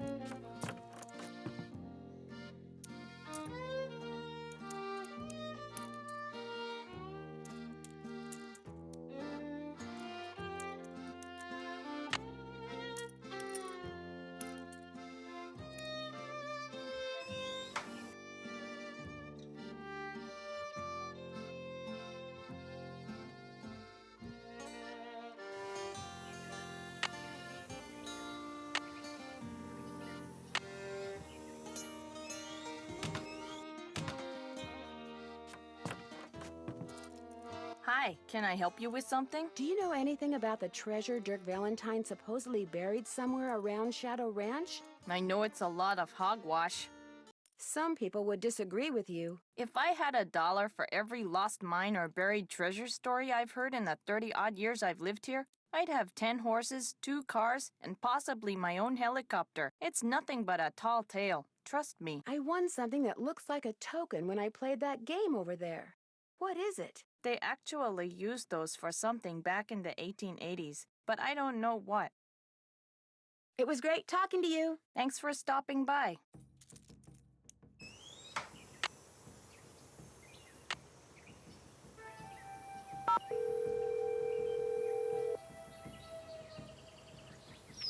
SWGS, this is Gaza. Hi, my name is Nancy Drew. Not too long ago, you provided this person I know with a map that showed the locations of mineral deposits in central Arizona. That's what I'm here for. Is it unusual for an ordinary citizen to request a map like that? Depends on which map it was. The number on it was PUB893A. Publication 893 Alpha. Let me get it on my screen here. Yeah, that's a map somebody'd use if they wanted to go prospecting in their spare time. What's this person's name? Shorty Thurmond? Shorty Thurmond. Yep, there he is. According to my notes, he just started a job in the Shadow Mountain area and figured he'd go looking for gold on his off hours. You keep notes on all the calls you get? In a bureaucracy like this one, you never know. When something goes south and fingers start pointing, it's always good to have your side of the story all nice and documented. How likely do you think it is that Shorty will find any gold around Shadow Mountain? Oh, he might find a nugget or two, but from the looks of the maps I sent him, any ore out there would be of such low quality that attempting to extract gold from it would be pointless. That's interesting. What is? Apparently, this shorty person asked me if I knew anything about Dirk Valentine's treasure. Really? Do you remember what he said? As I recall, he'd heard a rumor that some outlaw had buried some kind of treasure near Shadow Mountain. He thought it might be in an old mine shaft or something. And what did you tell him? Nothing. I didn't know anything about it. Well, thank you, Geza. No problem. What did you say your name was again? Nancy... Drew. Nancy Drew. Asked a lot of questions. Didn't buy any maps. But she really appreciated your taking the time to talk to her. Be sure to put that in your notes too, okay? Got it. Goodbye, Miss Drew. Bye.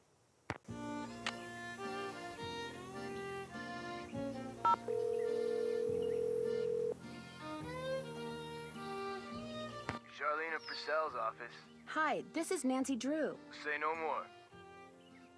Hello, Nancy. What's the latest?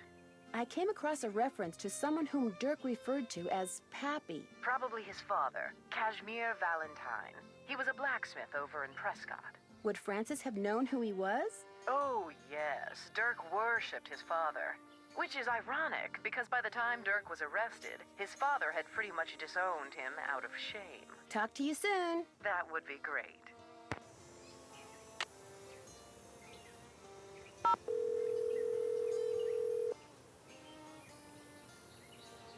Hello? Hi, Aunt Bet. I forgot to ask you before how Uncle Ed was doing.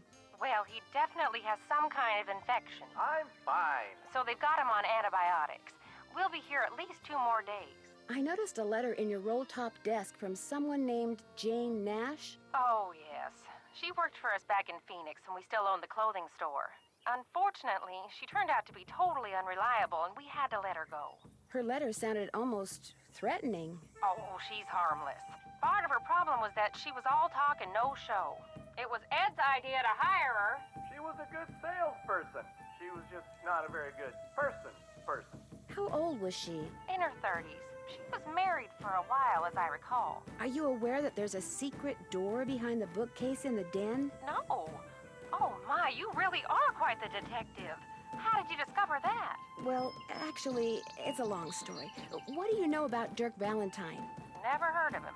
Do you know a Dirk Valentine? Isn't he that outlaw guy Shorty was carrying on about the night I got bit? He's supposed to have hidden a treasure somewhere around here. This is the first I've heard about it. It could be why someone is trying to chase you off the ranch. Dirk Valentine. Sounds like a character from a Charlena Purcell novel. Are you a Charlena Purcell fan? Charlena Purcell? Of course I'm a fan. Who isn't? I'm not. Oh, Ed, be quiet. Why do you ask? Because I just talked to her. Really? About what? About Shadow Ranch, actually, and about Dirk Valentine. She's done quite a bit of research on him. He was in love with Frances Humber, you know. Oh my gosh. You mean Charlena Purcell is going to write a book that takes place on our ranch? She's still my palpitating heart. Ed, you tell her she's welcome to visit Shadow Ranch and do all the research she wants anytime she wants. Don't I get some say in this? No. I'll be in touch. Say goodbye to Nancy. Goodbye to Nancy.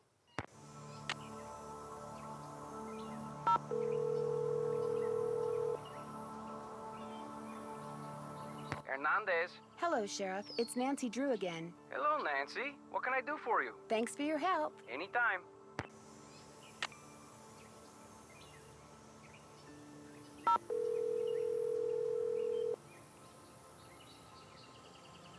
Hello? Where are you guys? You've got to get out here. I saw the Phantom Horse last night.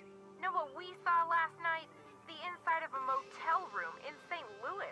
Tell me you're joking. Our plane finally took off at 7 last night. We didn't call you because we wanted to surprise you. Only the next thing we knew, we were being diverted to St. Louis on account of bad weather, so the airline put us up at a motel. But when we came back to the airport this morning, guess what? You're fogged in. We're fogged in. I have never seen fog this thick. Visibility's 3 feet tops. You can barely drive in this stuff, let alone land and take off. Let's change the subject. So you saw the Phantom Horse? Last night, right after the campfire, this glowing horse appeared out of nowhere, then went galloping away. And right after that, the main pipe in the pump house sprang a leak. Another case of bad luck? I think not. So while everyone's attention was on the horse, someone sabotaged the pump house. First the rattlesnake, now this. Yikes. Has either of you two ever read anything by an author named Charlena Purcell? She writes romance novels that take place in the Old West. That rules me out. I saw her on a talk show once. Seemed kind of full of herself. Why do you ask? I had to call her in order to open this old trunk at Mary Yazzie. She knows a lot about the people who used to live at Shadow Ranch. I bet I know more about 19th century clothing design than she does. I found a half-burned note that had a bunch of gibberish on it in the fire pit. Gibberish? You mean like a code? That could be why someone tried to burn it, so no one else at the ranch would ever know what it said. Maybe it was about the sabotage. That's just what I was thinking. So just find a way to decode that message, and you'll be all set. Would you believe I found a letter that Dirk Valentine wrote to Frances Humber? No way. It was locked up in this chest that belonged to her father, and the letter was never opened. According to his journal, her father intercepted it and locked it away before Frances could read it. So did you read it? Of course she did. I mean, she better have. The letter may explain what the deal is with that phantom horse. What'd the letter say? Well, evidently Dirk wanted Frances to have the loot he'd stashed, so he set up this elaborate treasure hunt for her. The letter contained all sorts of weird, obscure clues to help her find what he'd hidden. But if the letter was never opened... Frances couldn't have found the treasure. Oh my gosh, it could still be out there. And someone could be using that phantom horse to chase the Raleighs off the ranch because they want to be the ones to find it. We're stuck here when we could be there with you looking for hidden loot? That does it, George. We're suing the airline and the airport. Have I told you about the cowboys that work for the Raleighs? No, and believe me, I've been meaning to ask. Well, Dave Gregory, he's the foreman, and he's very cute, Bess. Wouldn't you know it? Anyway, I caught him secretly digging around in the cellar. He knows about Dirk Valentine's treasure, too. What about the other cowboys? Tex Britton, the head wrangler, the Raleighs fired his sister when they lived in Phoenix. At first, he denied it. Then when he finally admitted it, he said he lied because he knew the truth makes him look bad. Yeah, it makes him look like he's been sabotaging stuff at the ranch to help his sister get back at Aunt Bet and Uncle Ed. He says that's not true, that he doesn't even blame the Raleighs for firing her. Words are cheap, Nan. Keep an eye on him. I found a green bottle with a bunch of love letters from Dirk to Frances inside. Love letters? I love love letters! Was there anything in them about the loot he'd stashed for her? No, but there are references to some of her favorite things. And since the letter that Dirk wrote to her from jail mentioned that her favorite flowers will help her find the treasure. They might help you figure out what they are. We're stuck here while you get to read love letters? Okay, George. We're suing the airline, both airports, and the weather service. I found an old beaded handbag that may have belonged to Frances Humber. Was there anything in it? No, but if it's the bag that Dirk mentioned in one of his love letters, it could hold some sort of clue. What does it look like? Well, there's a bird on it, but the beads have completely fallen off this one section. However, it does have the name of the manufacturer at the bottom. It was made by the Chicago Mercantile Company back in 1881. That's one of the companies in my book. Is there anything else on it? Yeah, some kind of number. HB3941. Maybe that's what beat pattern it is. There's a bunch of phone numbers in this book. Maybe we can track down the pattern for you. That'd be great. Like I said, it could be pretty important. Especially if the part that's missing turns out to have something to do with flowers. We'll get right on it. How about some hints? I think that can be arranged. What do you need? That's it for now. 2 words, Nancy. Call us.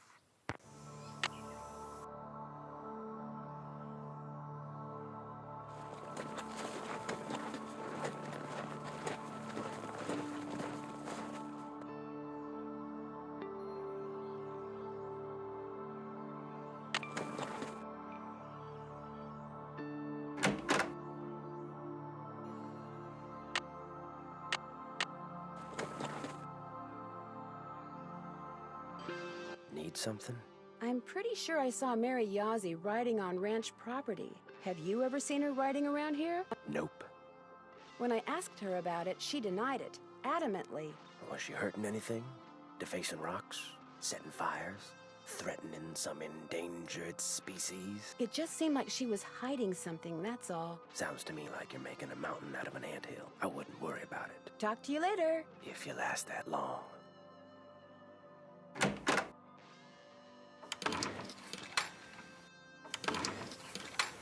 Hello, Nancy. Guess I'm gonna be blushing every time I see you now. Because of that cellar thing, you don't have to be embarrassed, as long as you level with the Raleighs like you said you would. Actually, I'm kinda glad you came by. Something I need you to do for me, if you wouldn't mind. You bet. This chicken coop's been a thorn in my side ever since I got here. The wire I need to fix the hole in the fence was supposed to be delivered today, but it's not here yet, and the Raleighs just called and asked me to run an errand for them tonight. So if you could keep an eye out for that chicken wire and patch that hole as soon as it gets here, the chickens and I'd really appreciate it. Are you going to tell me how to patch it? It's just common sense. You'll manage. Just be sure to wear gloves. I'll leave my pliers out. If you have to do it at night, that's okay.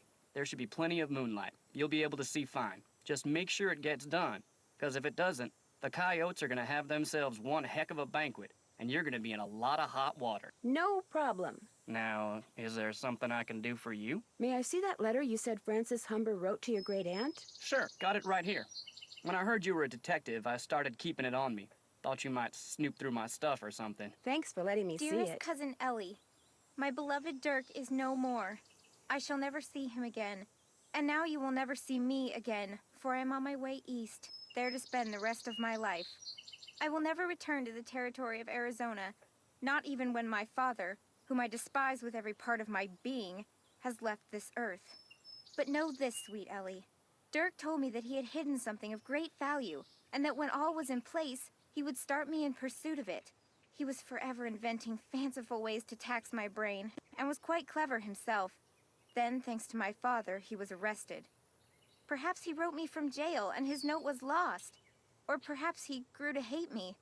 But he never told me how to find what he had hidden, and I am too heartsick to care. If you can somehow find it, it's yours, my dear young cousin. Know, too, that I miss you terribly, and always, always will. Francis. P.S. Enclosed is a picture of the vilest man ever born, and was quite clever himself. Where was the jail that Dirk Valentine stayed in after he was arrested? Do you have any idea? Probably the one over in Dry Creek. It's a ghost town now, but the jailhouse and a couple other old buildings are still standing.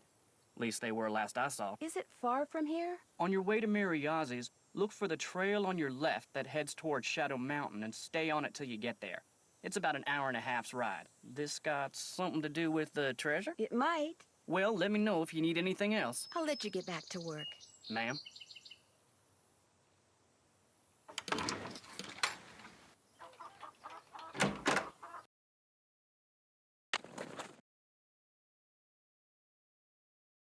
Need something? May I go riding again? Yep. Talk to you later. If you last that long.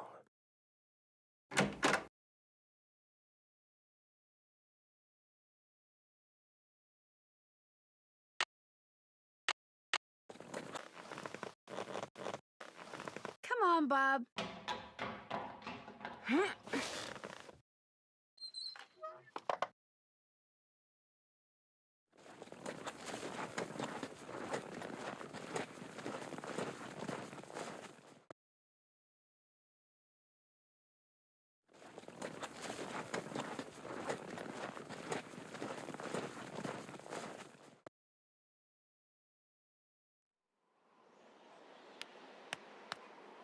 Probably just a bird.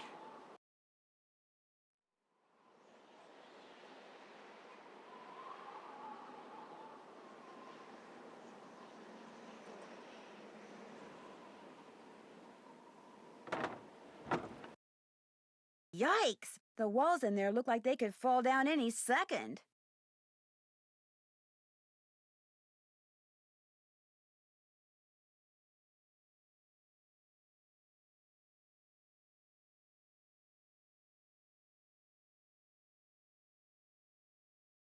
It's locked. So much for finding out what Dirk left in the cell for Francis.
I'm getting that definite feeling I'm not alone.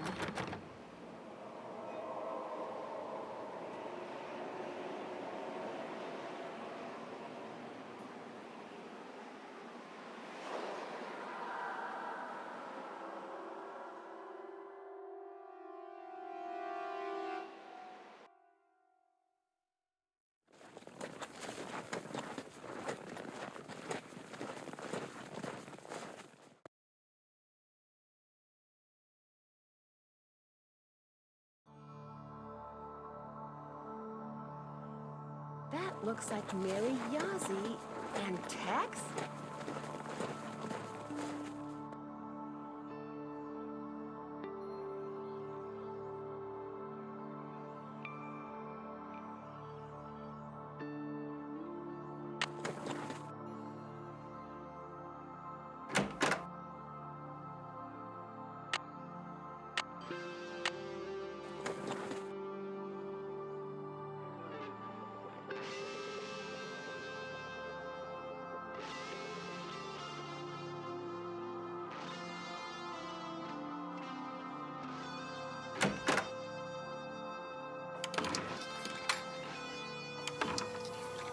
Hello, Nancy. Something I can do for you? I'll let you get back to work. Ma'am?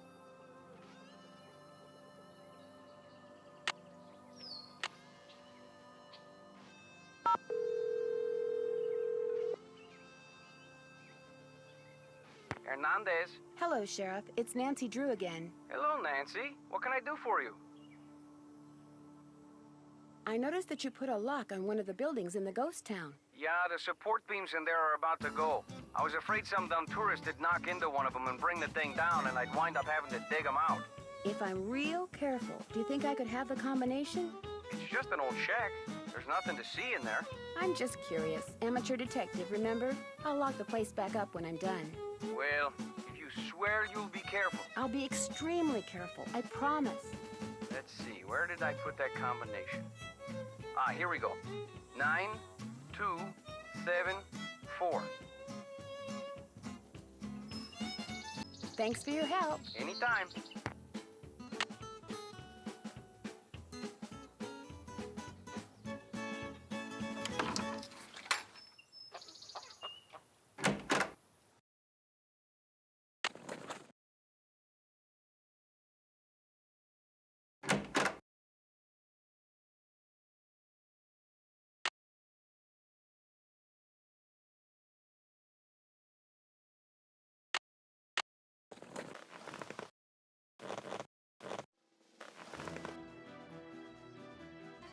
Come on, Bob.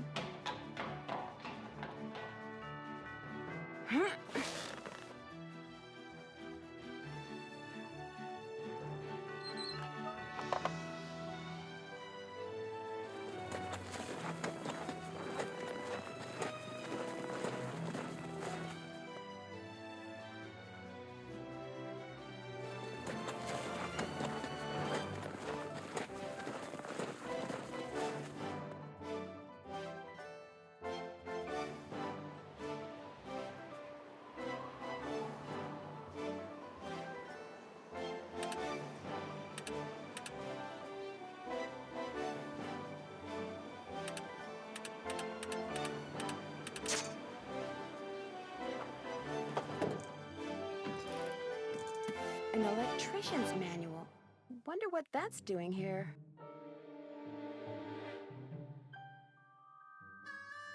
Interesting. Even the crumbs are crisp.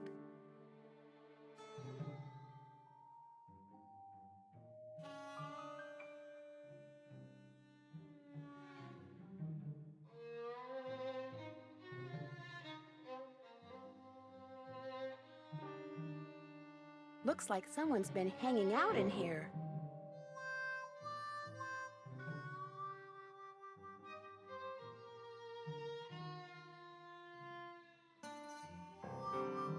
Looks like I need to put in a password.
Take your forks and a crank to the Beady Eyes Ranch and make sure you see what's below. When you stick the forks in and give it a spin, off toward my treasure you'll go. Take your forks and...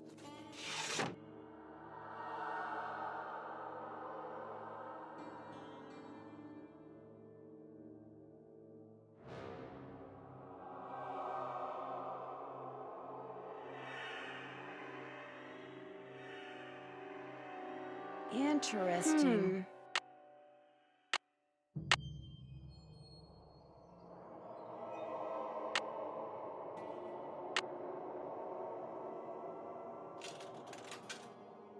Interesting.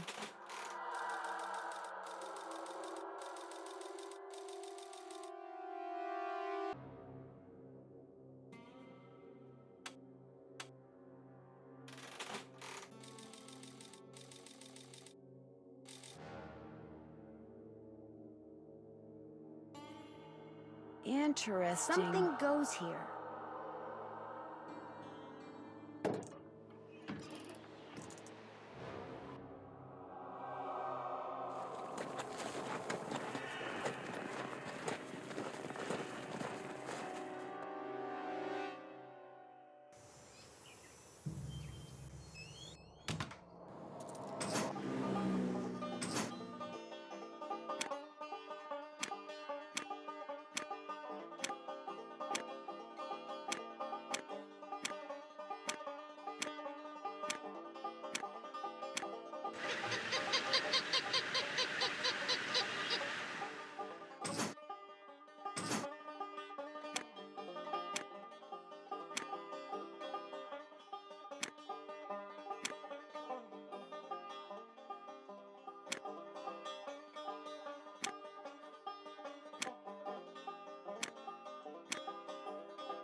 Sure be nice if these were good for something.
Sure be nice if these were good for something.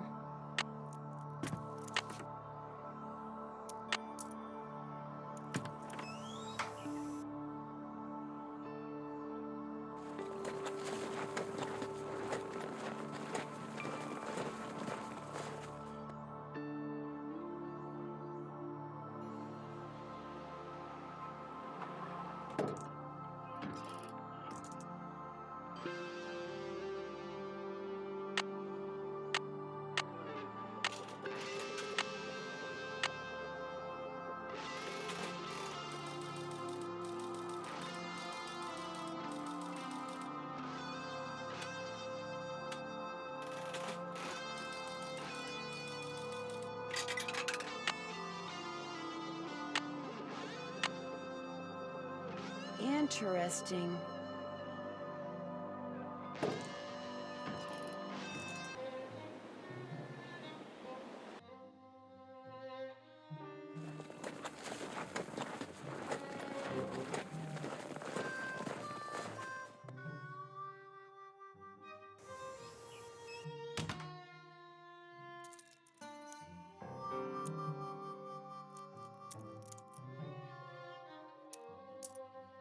That wasn't there before. Tuning forks. Maybe Dirk meant tuning forks. Hi, can I help you with something? That's a pretty big hunk of petrified wood over there. Where'd you get it? A friend of mine found it when he was clearing land for a new house. I told him I'd share whatever I got for it with him. Be sure to check out the jewelry display. I just got some real nice pieces in. I noticed some tuning forks over there. Would it be okay if I borrowed them for a while? Tell you what, if you go out and find me 10 arrowheads for this display I'm working on, I'll give them to you for free. You can put them in this. You got a deal. There are arrowheads all over this area. You just have to keep your eyes open. You should be able to find 10 in no time, as long as you don't dig and only collect arrowheads that the rain and wind have uncovered. You won't be breaking any rules. It was great talking to you. Ride safely.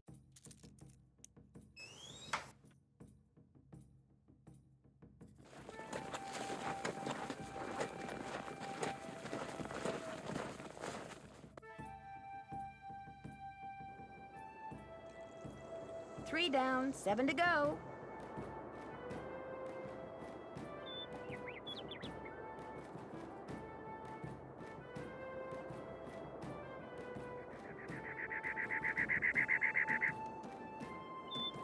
I think I'll let Bob do the walking.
Only 3 more to go.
I think I'll let Bob do the walking.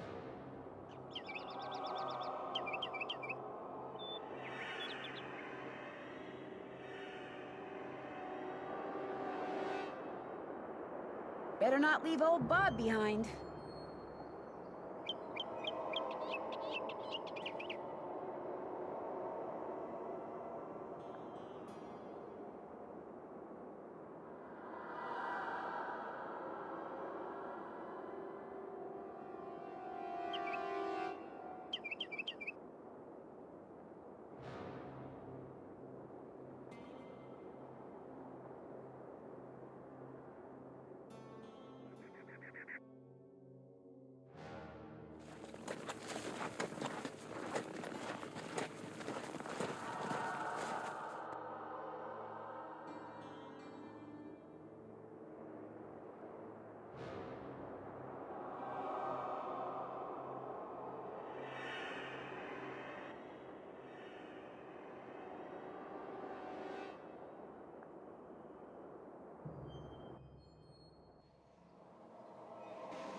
I need a rope.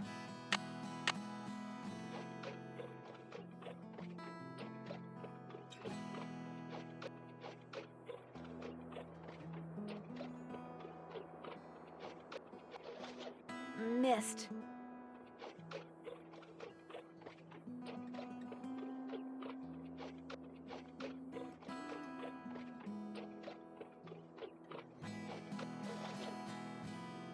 Ta-da!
Need something? Did I see you and Mary Yazzie riding together? Me and Mary Yazzie? Course not. Why, I ain't said more than 10 words to her since I got here. You're imagining things. Talk to you later. Yahoo!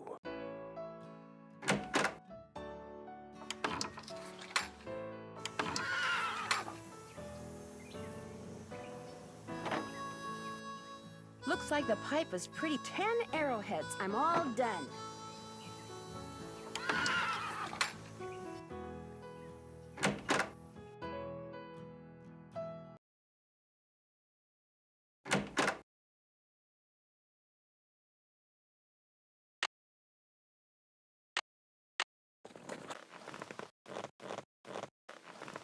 Come on, Bob.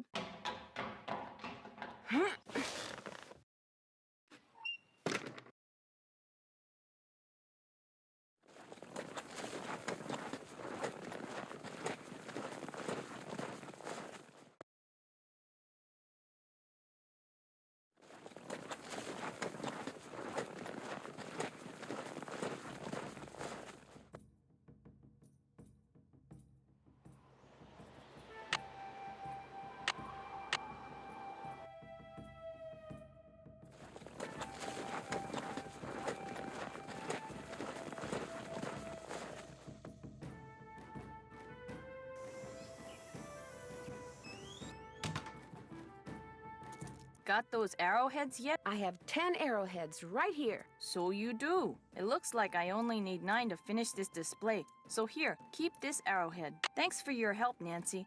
Those tuning forks are all yours. Tex told me about, you and him. He did?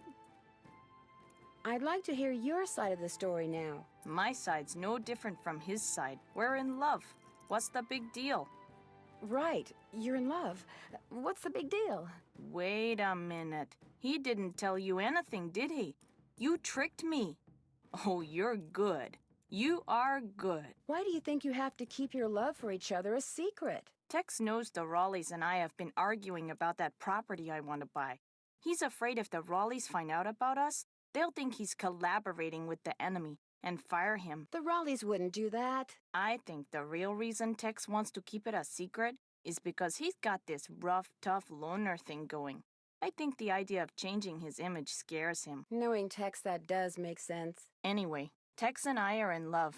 We tried to keep it a secret, and we blew it.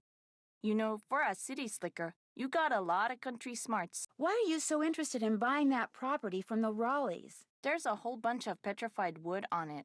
Tex discovered it. Every so often, he'll bring some pieces in, and I'll use it in my jewelry or try to sell it. It was great talking to you. Thanks for stopping by.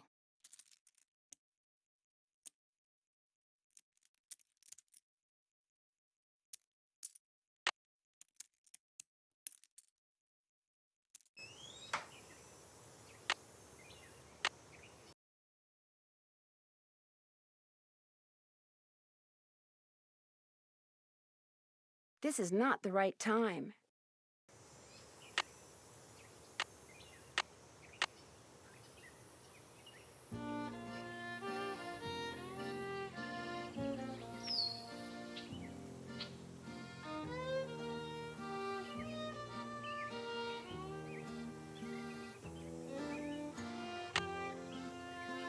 I'm finished. Can't check. I haven't done that yet.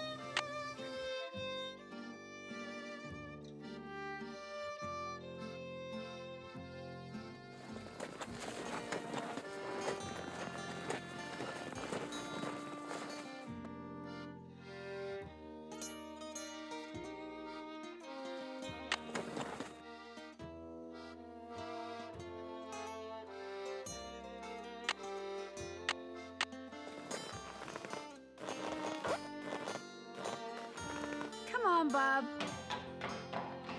Huh?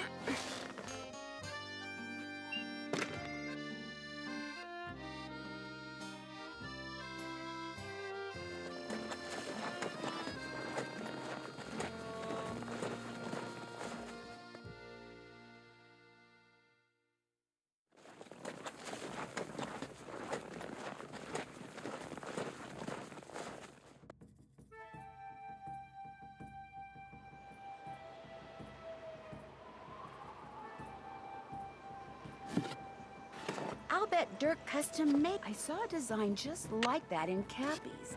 Maybe I'm supposed to do something with it there. This outline reminds me of something.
Now go and peek beneath Zebra Rock, but you'll need a magnet what's there to unlock.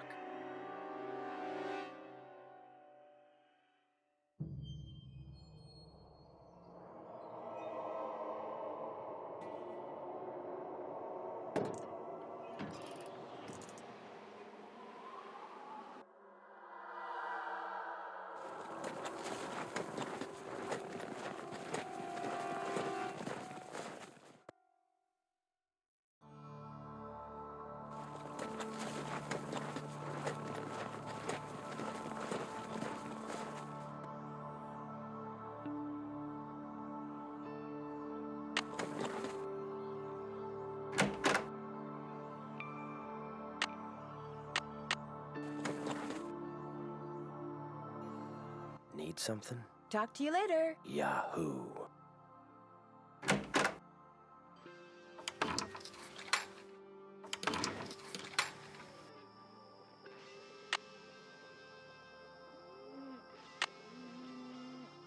Oops, Dave said to wear gloves. Tex must have turned the horses out for the night.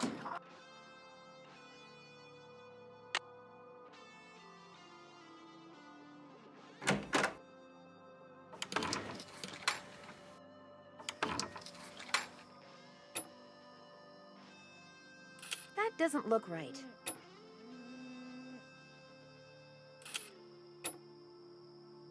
That looks right. That doesn't look right.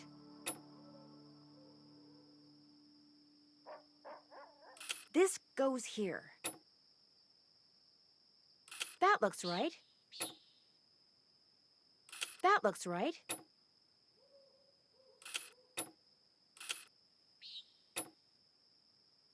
There. Sorry, coyotes. No chicken dinner for you tonight. Oh my gosh, my gloves. They're glowing. That powder in the ghost town.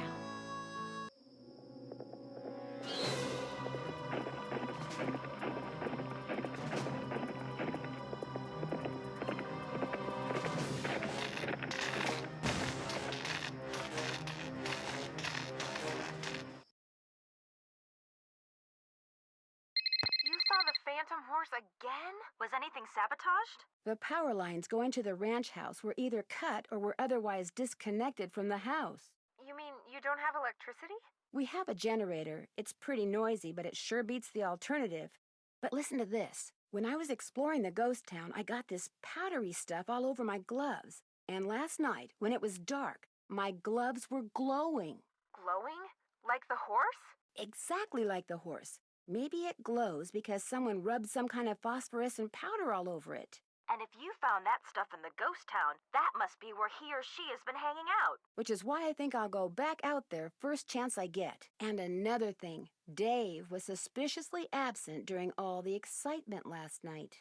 You better be careful, Nancy. If he and whoever's out at the ghost town are working together, they may decide you're a threat. I'll be okay. I'm more worried about you guys. Well, the fog has finally lifted, and they say we will definitely get out of here today. What they won't say is when. It looks like I'm going to need a magnet. Any hints as to where I might find one around here? I bet if you just go to the kitchen and chill for a while, you'll find one. All you have to do is stick to it. That's it for now. 2 words, Nancy. Call us.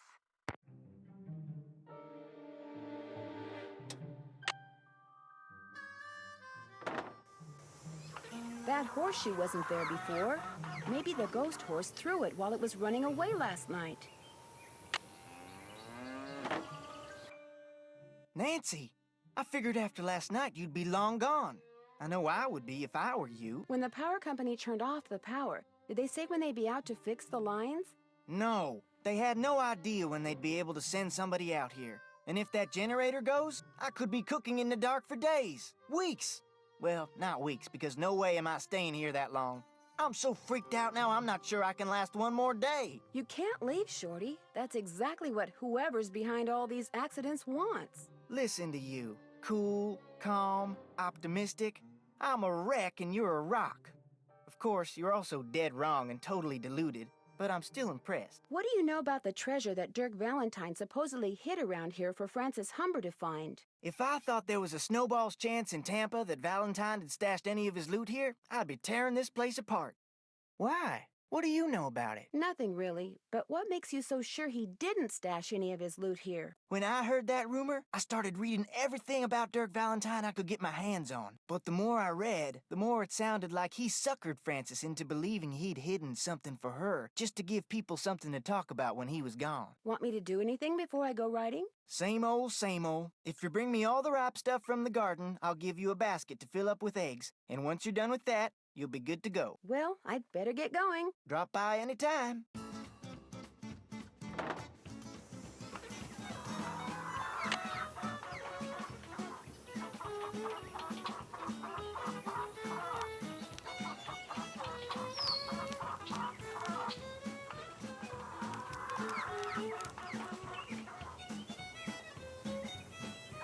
It's so hot, I should get these vegetables into Shorty Pick right those away. vegetables for me yet? You betcha. Good for you. Now, if you just fill that egg basket for me again, we'll be all set. Well, I'd better get going. Come back soon. Got those eggs for me? Not yet. I need those eggs, Nancy.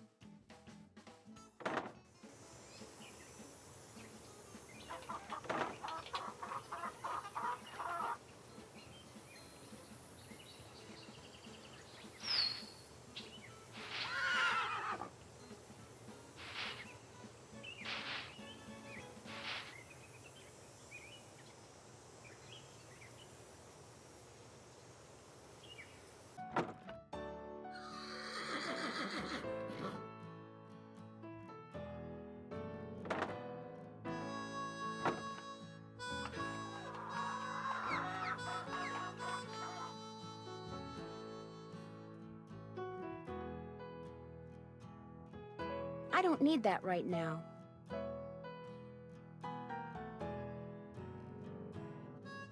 I don't need that right now. Hello, Nancy. Thanks for fixing that fence. What can I do for you?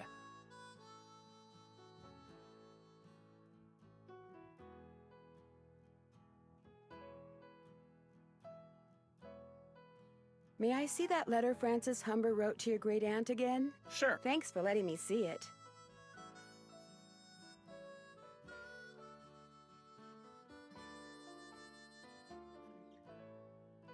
It seems that Mary Yazzie and Tex have a thing for each other. Tex and Mary Yazzie?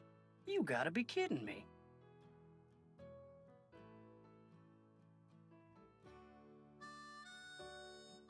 That's what Mary said. I don't think she'd lie about something like that, do you? Stranger things have happened, I guess. And the human heart never does seem to play by the rules. You got a steady back home? That depends on why you want to know. Never mind. I'm sorry. I shouldn't have asked. Forget I said anything. So what else can I do for you? I'll let you get back to work. See you later.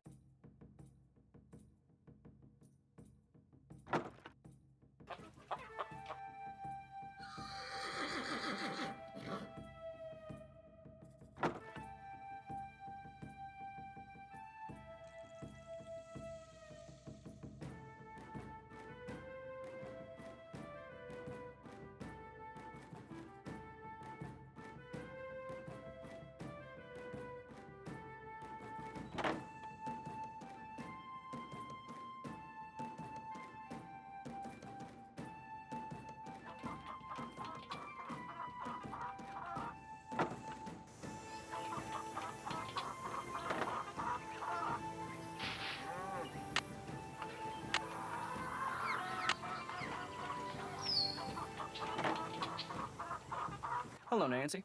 Something I can do for you? I'll let you get back to work. See you later. Got those eggs for me? Right here. Good for you. Anything I can do for you now? Could I get a canteen of water from you? You betcha. You're good to go. Well, I'd better get going. Don't be a stranger.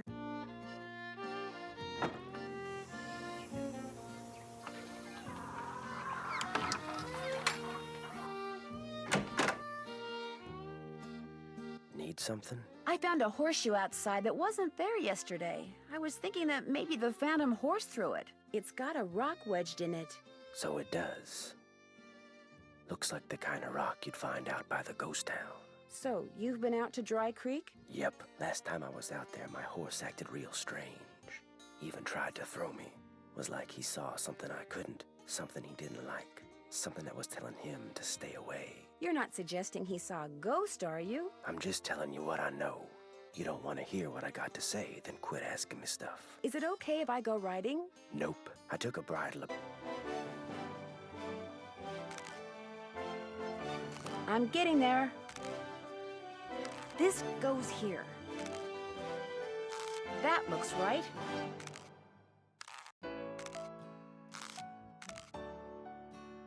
That looks right. I'm getting there. Perfect. Need something? I put that bridle back together. Now may I go riding? Yep. Talk to you later. Just stay out of trouble.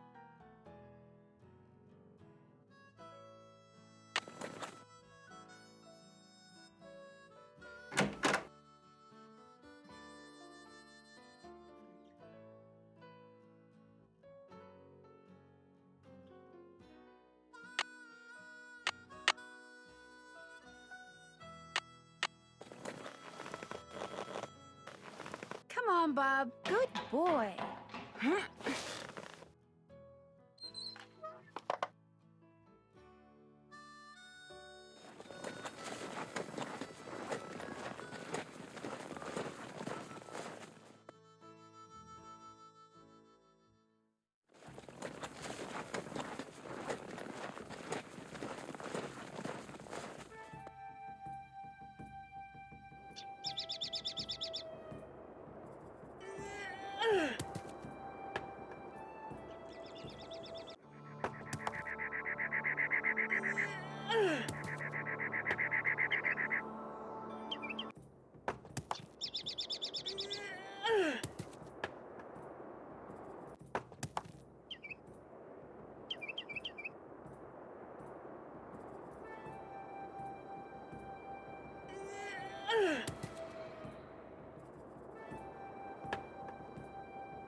It's me. So what's going on there?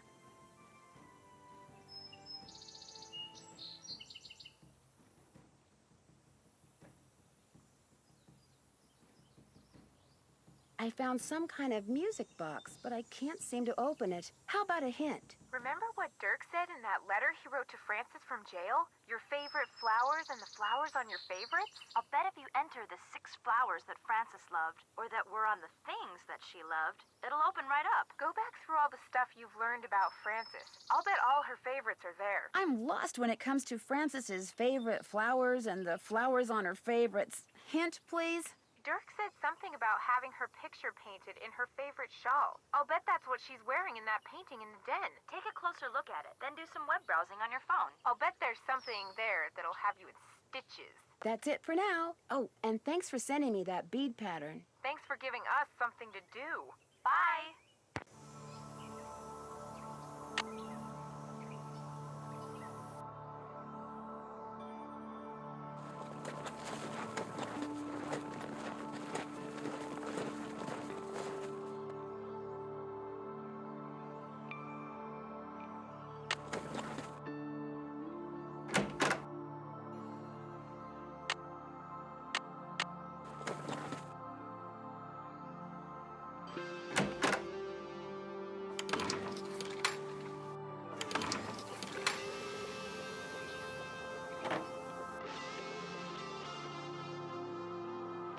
The daisy stitch.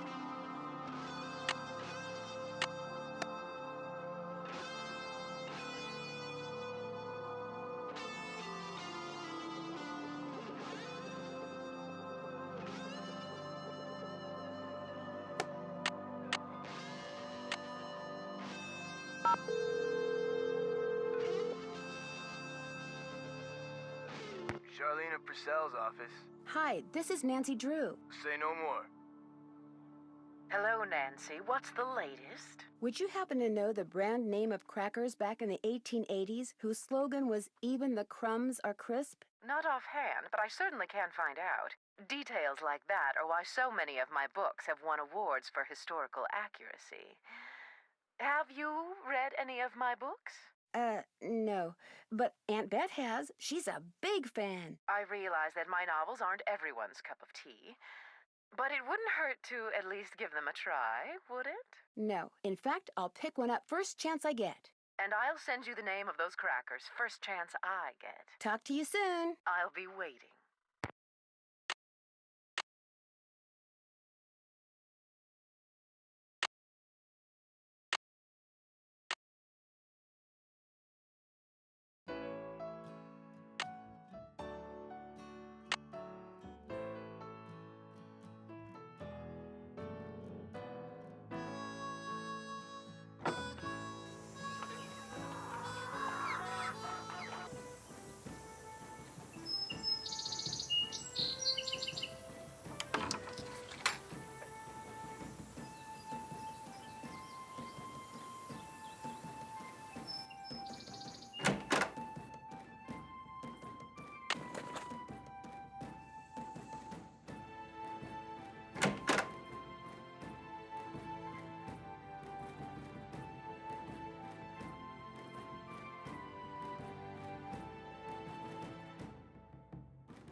Come on, Bob.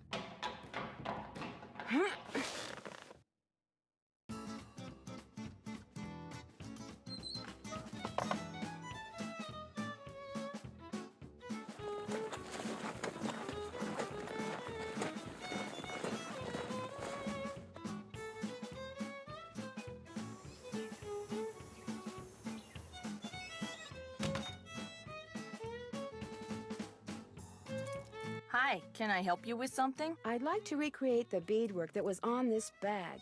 Only it looks like I need a lot of different beads. Beads, huh? Let me see what I can do. While I do this for you, why don't you finish that display for me? The one behind you. Fair enough.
There, that looks right.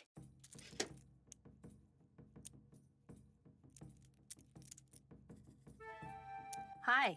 I finished that display for you. Any luck finding those beads? Here, try these. Great, thanks. It was great talking to you. Catch you later.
Perfect.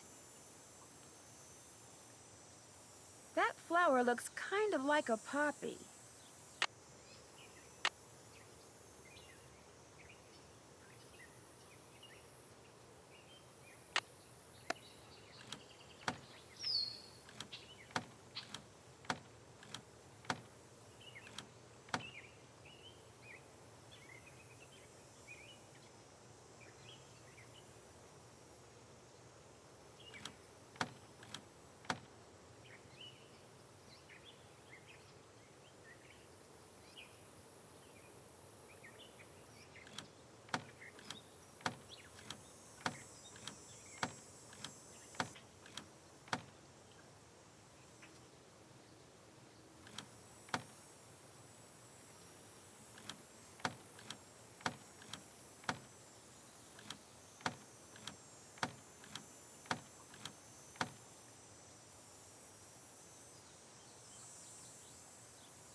Check. Can't check that off yet. Check. Can't check that.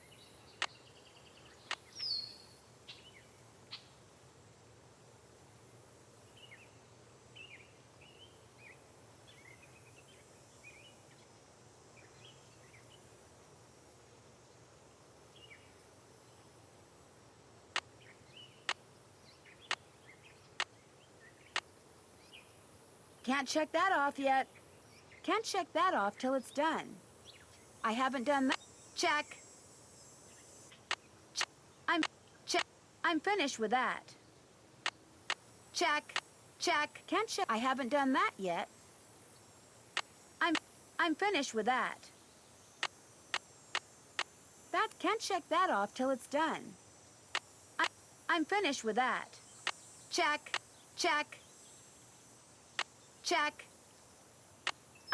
I'm finished with that.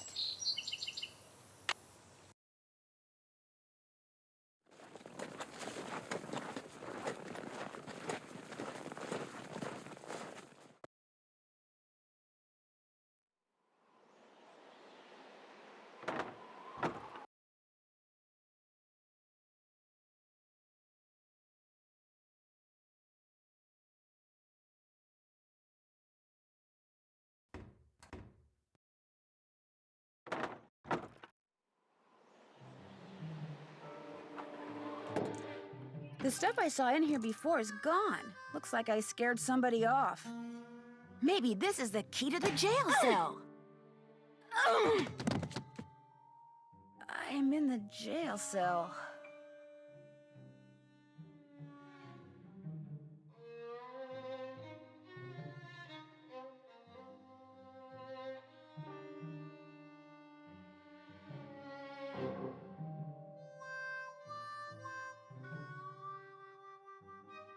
So far, so good.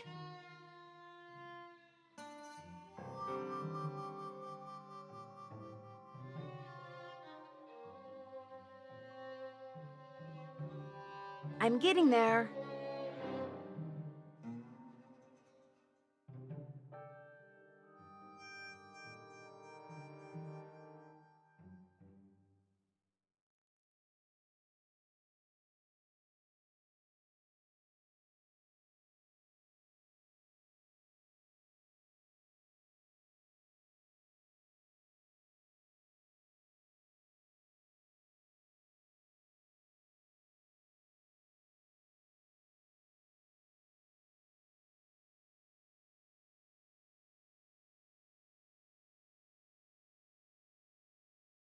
That doesn't make sense.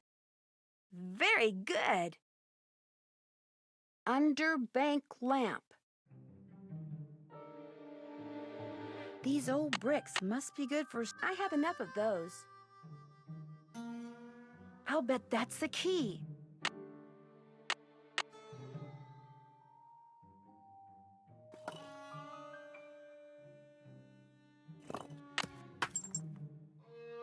Oh no! Now I'm going to be stuck.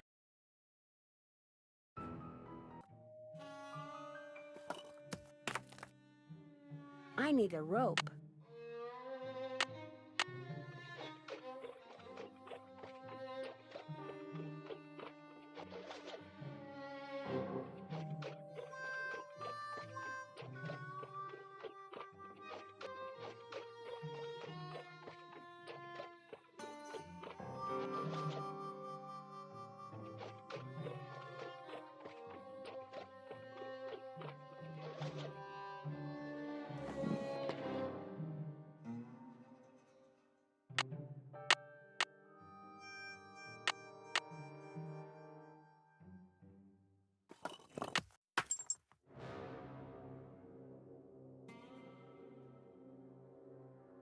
I need a rope.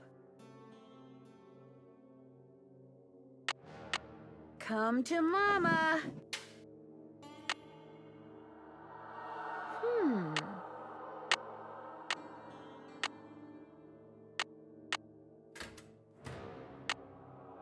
Whoever clobbered me must have dropped this. To hide a message, take the last two letters of a word, reverse them, and then add them to the start of the word. Use these pictures in place of the word. Anyone talks about this, they get a load of buckshot. Dirk. To hide a message...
Looks like a secret compartment. If you hope this task to ever complete, you must wind her up so she'll move her feet.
Looks like I'm back in the den.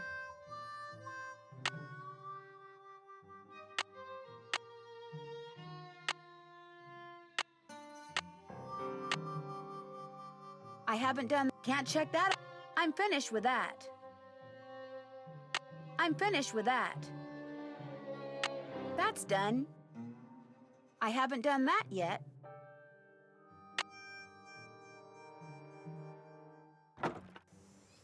Miss Nancy, how may I be of service? Well, I'd better get going. Don't be a stranger.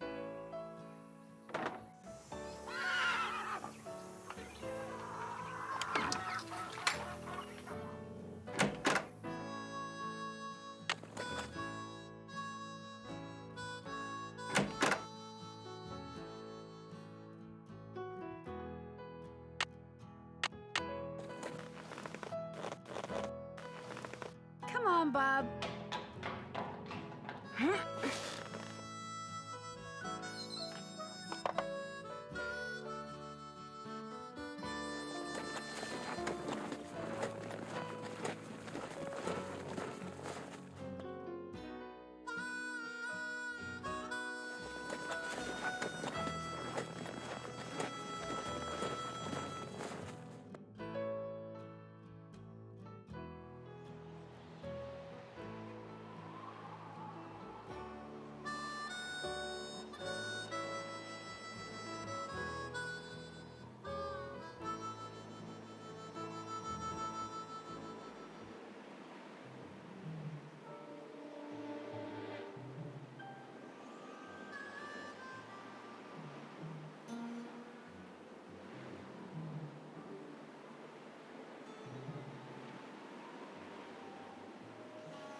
There's a letter down there. Did you know you can play some games more than one way? You can, and I'll tell you how. Use the ring that's the twin of Ellie's, your cousin, in Cappy's fun machine now. Did you know you can play...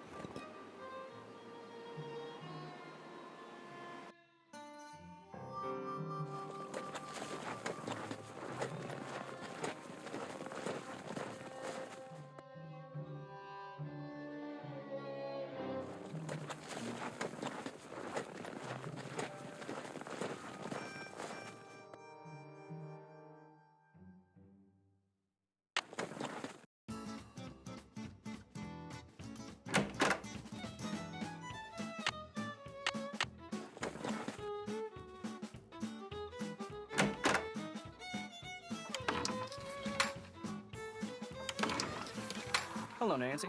Something I can do for you? Did your great aunt, by any chance, leave you a ring? Sure did. It was her most prized possession. In fact, I got it right here. Seems to me Aunt Ellie said Frances had one just like it. I keep it on me for good luck. I know this is a lot to ask, but do you think I could borrow it for a while? Borrow it? What for? It's kind of a long story. Just take care of it, okay? Last time I was in the ghost town, somebody clobbered me over the head and locked me up in the old jail. That's terrible. Did you see who did it? No, I never got a look at him, or her, or them, or whatever. You shouldn't go there anymore, Nancy. Something bad's obviously going on, and you should just stay away. And call the sheriff, of course. I'll let you get back to work. See you later.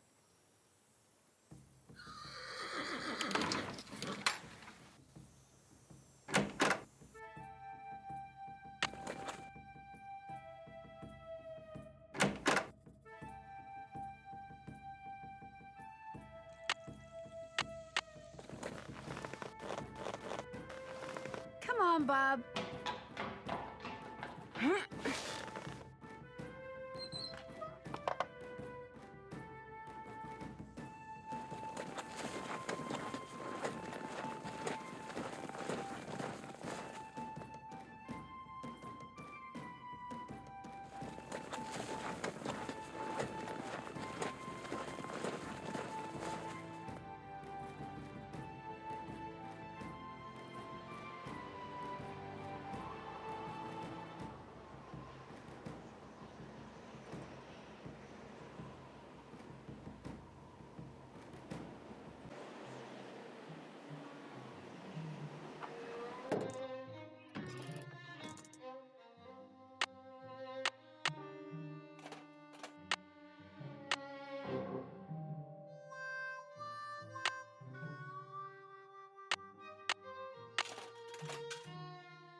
I'm going to keep playing this game until I win, darn it.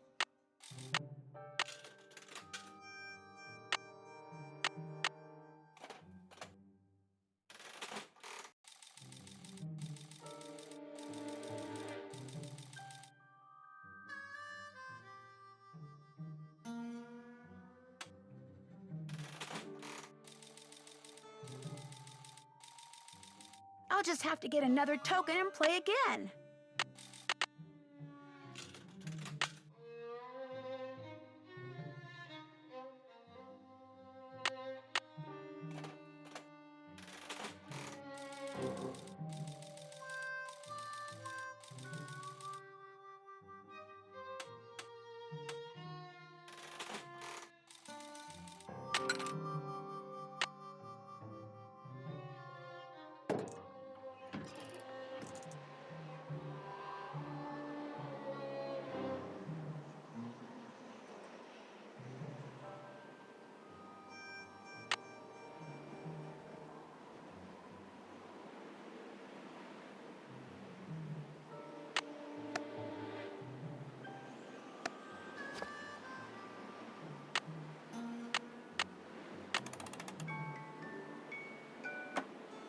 On the paper you got when you first began, draw lines between the pictures shown here.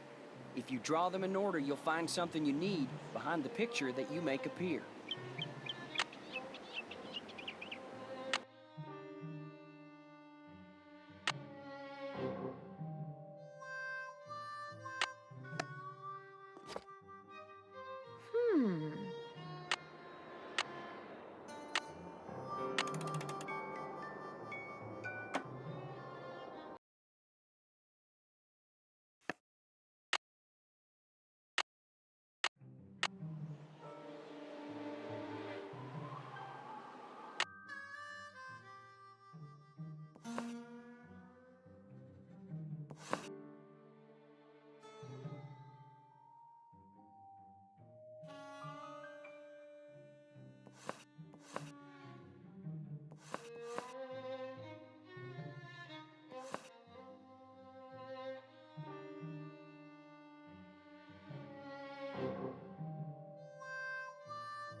V, for Valentine, no doubt.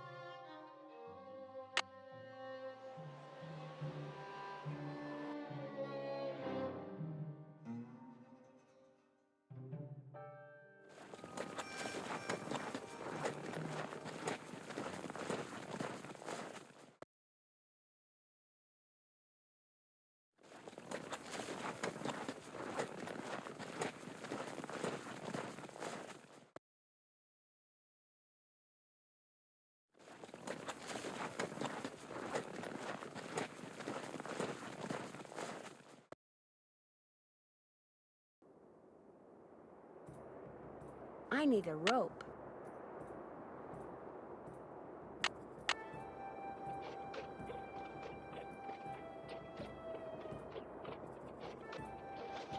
Ugh!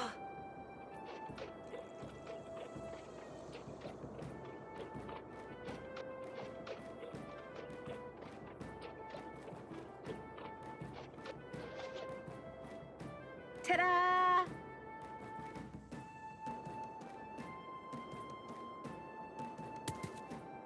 At Charlie's grave, hold this up, look around, and you'll see the trail to a gift to you from me. It's a rock. At Charlie's...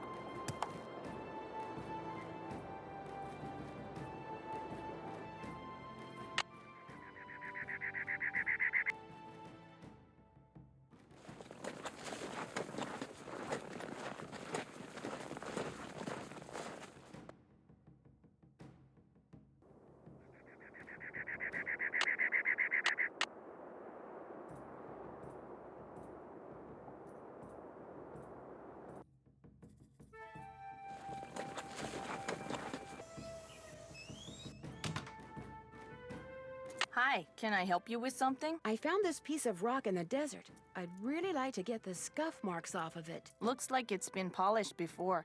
If I put it in the polisher, it'll buff up in no time. Let me see what I can do.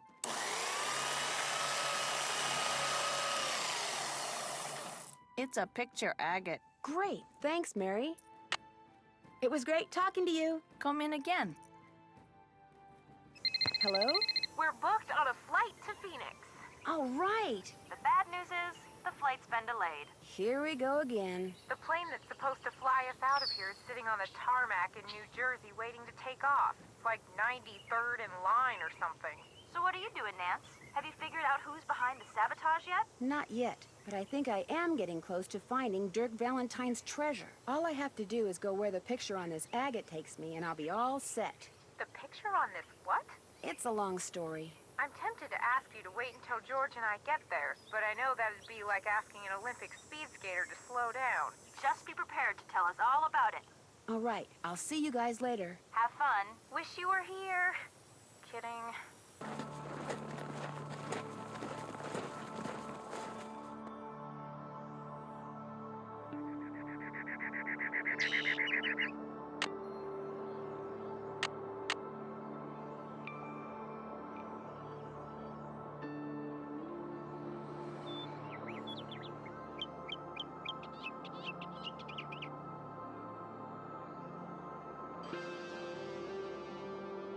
That tree looks just like the one on the agate. I think I'll grab Bob and head out in that direction.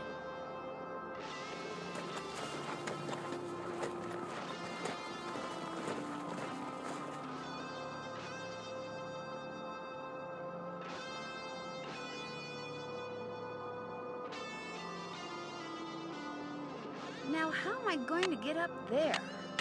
I could lasso that tree branch and pull myself up.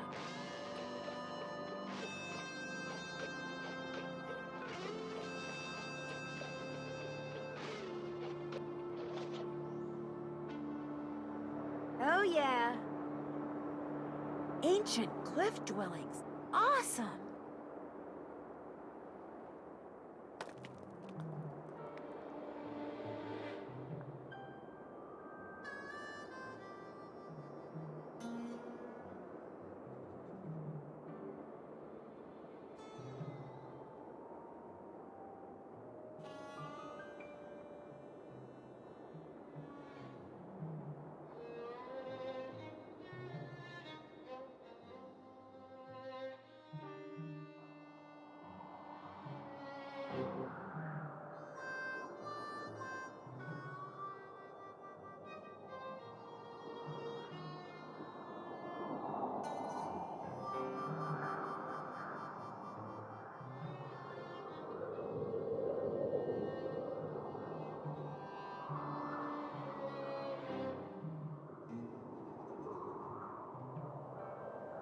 I better put that back or I could get really lost.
Yikes! Falling down there would not be fun.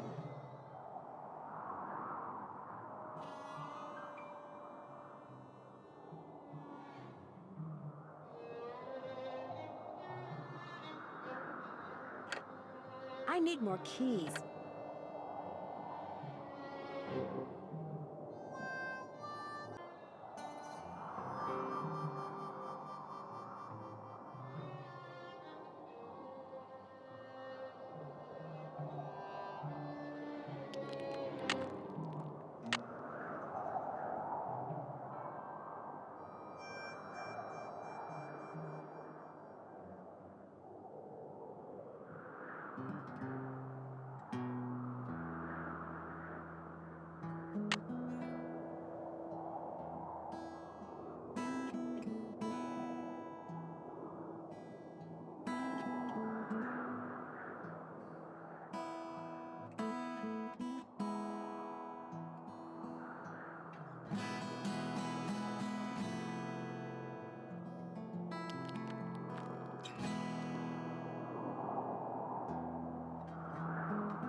This goes here. This goes here. This goes here. That doesn't go there. This goes here. This goes here.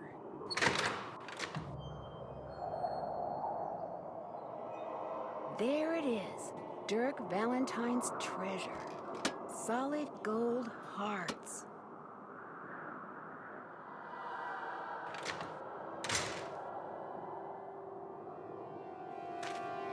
Uh-oh.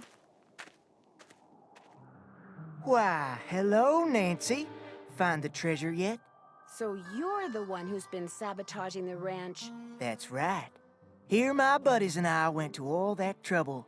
Wrangling that horse, busting that pipe, cutting those wires trying to scare people off the ranch so we could tear the place apart looking for the treasure. When all we really had to do was what I just got done doing. Follow you. You went to a lot of trouble for nothing. The treasure's gone. Well, now, I don't believe you, Miss Nancy. Oh, and by the way, it's too far to make it back to the ranch without a horse, and I just ran yours off, which means you, to use an old cooking expression, are toast. That's what you think. Looks to me like the only way out is the way you came in, Nancy. So, ready or not, here I come. There's gotta be a way to stop Shorty. Think! I'm getting close.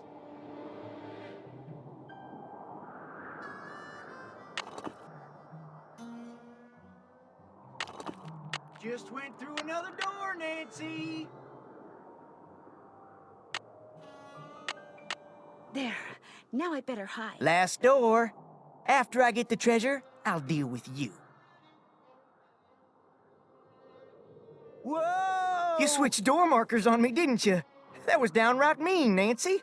I could have hurt myself. At least you can do is help me off of here. How about it? Nah, I think I'll go get the sheriff and let him help you off of there.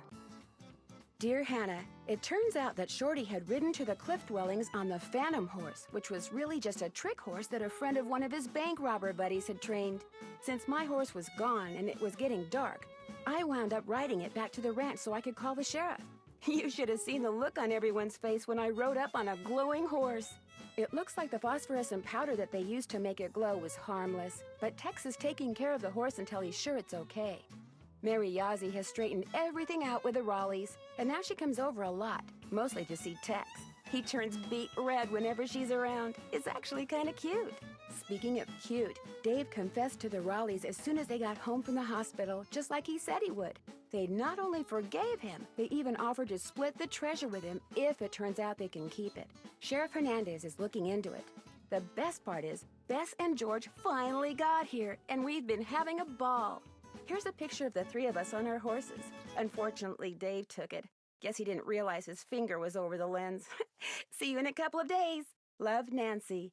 P.S. I started reading the Charlene Purcell novel Aunt Bet has. And you know what? I can't put it down.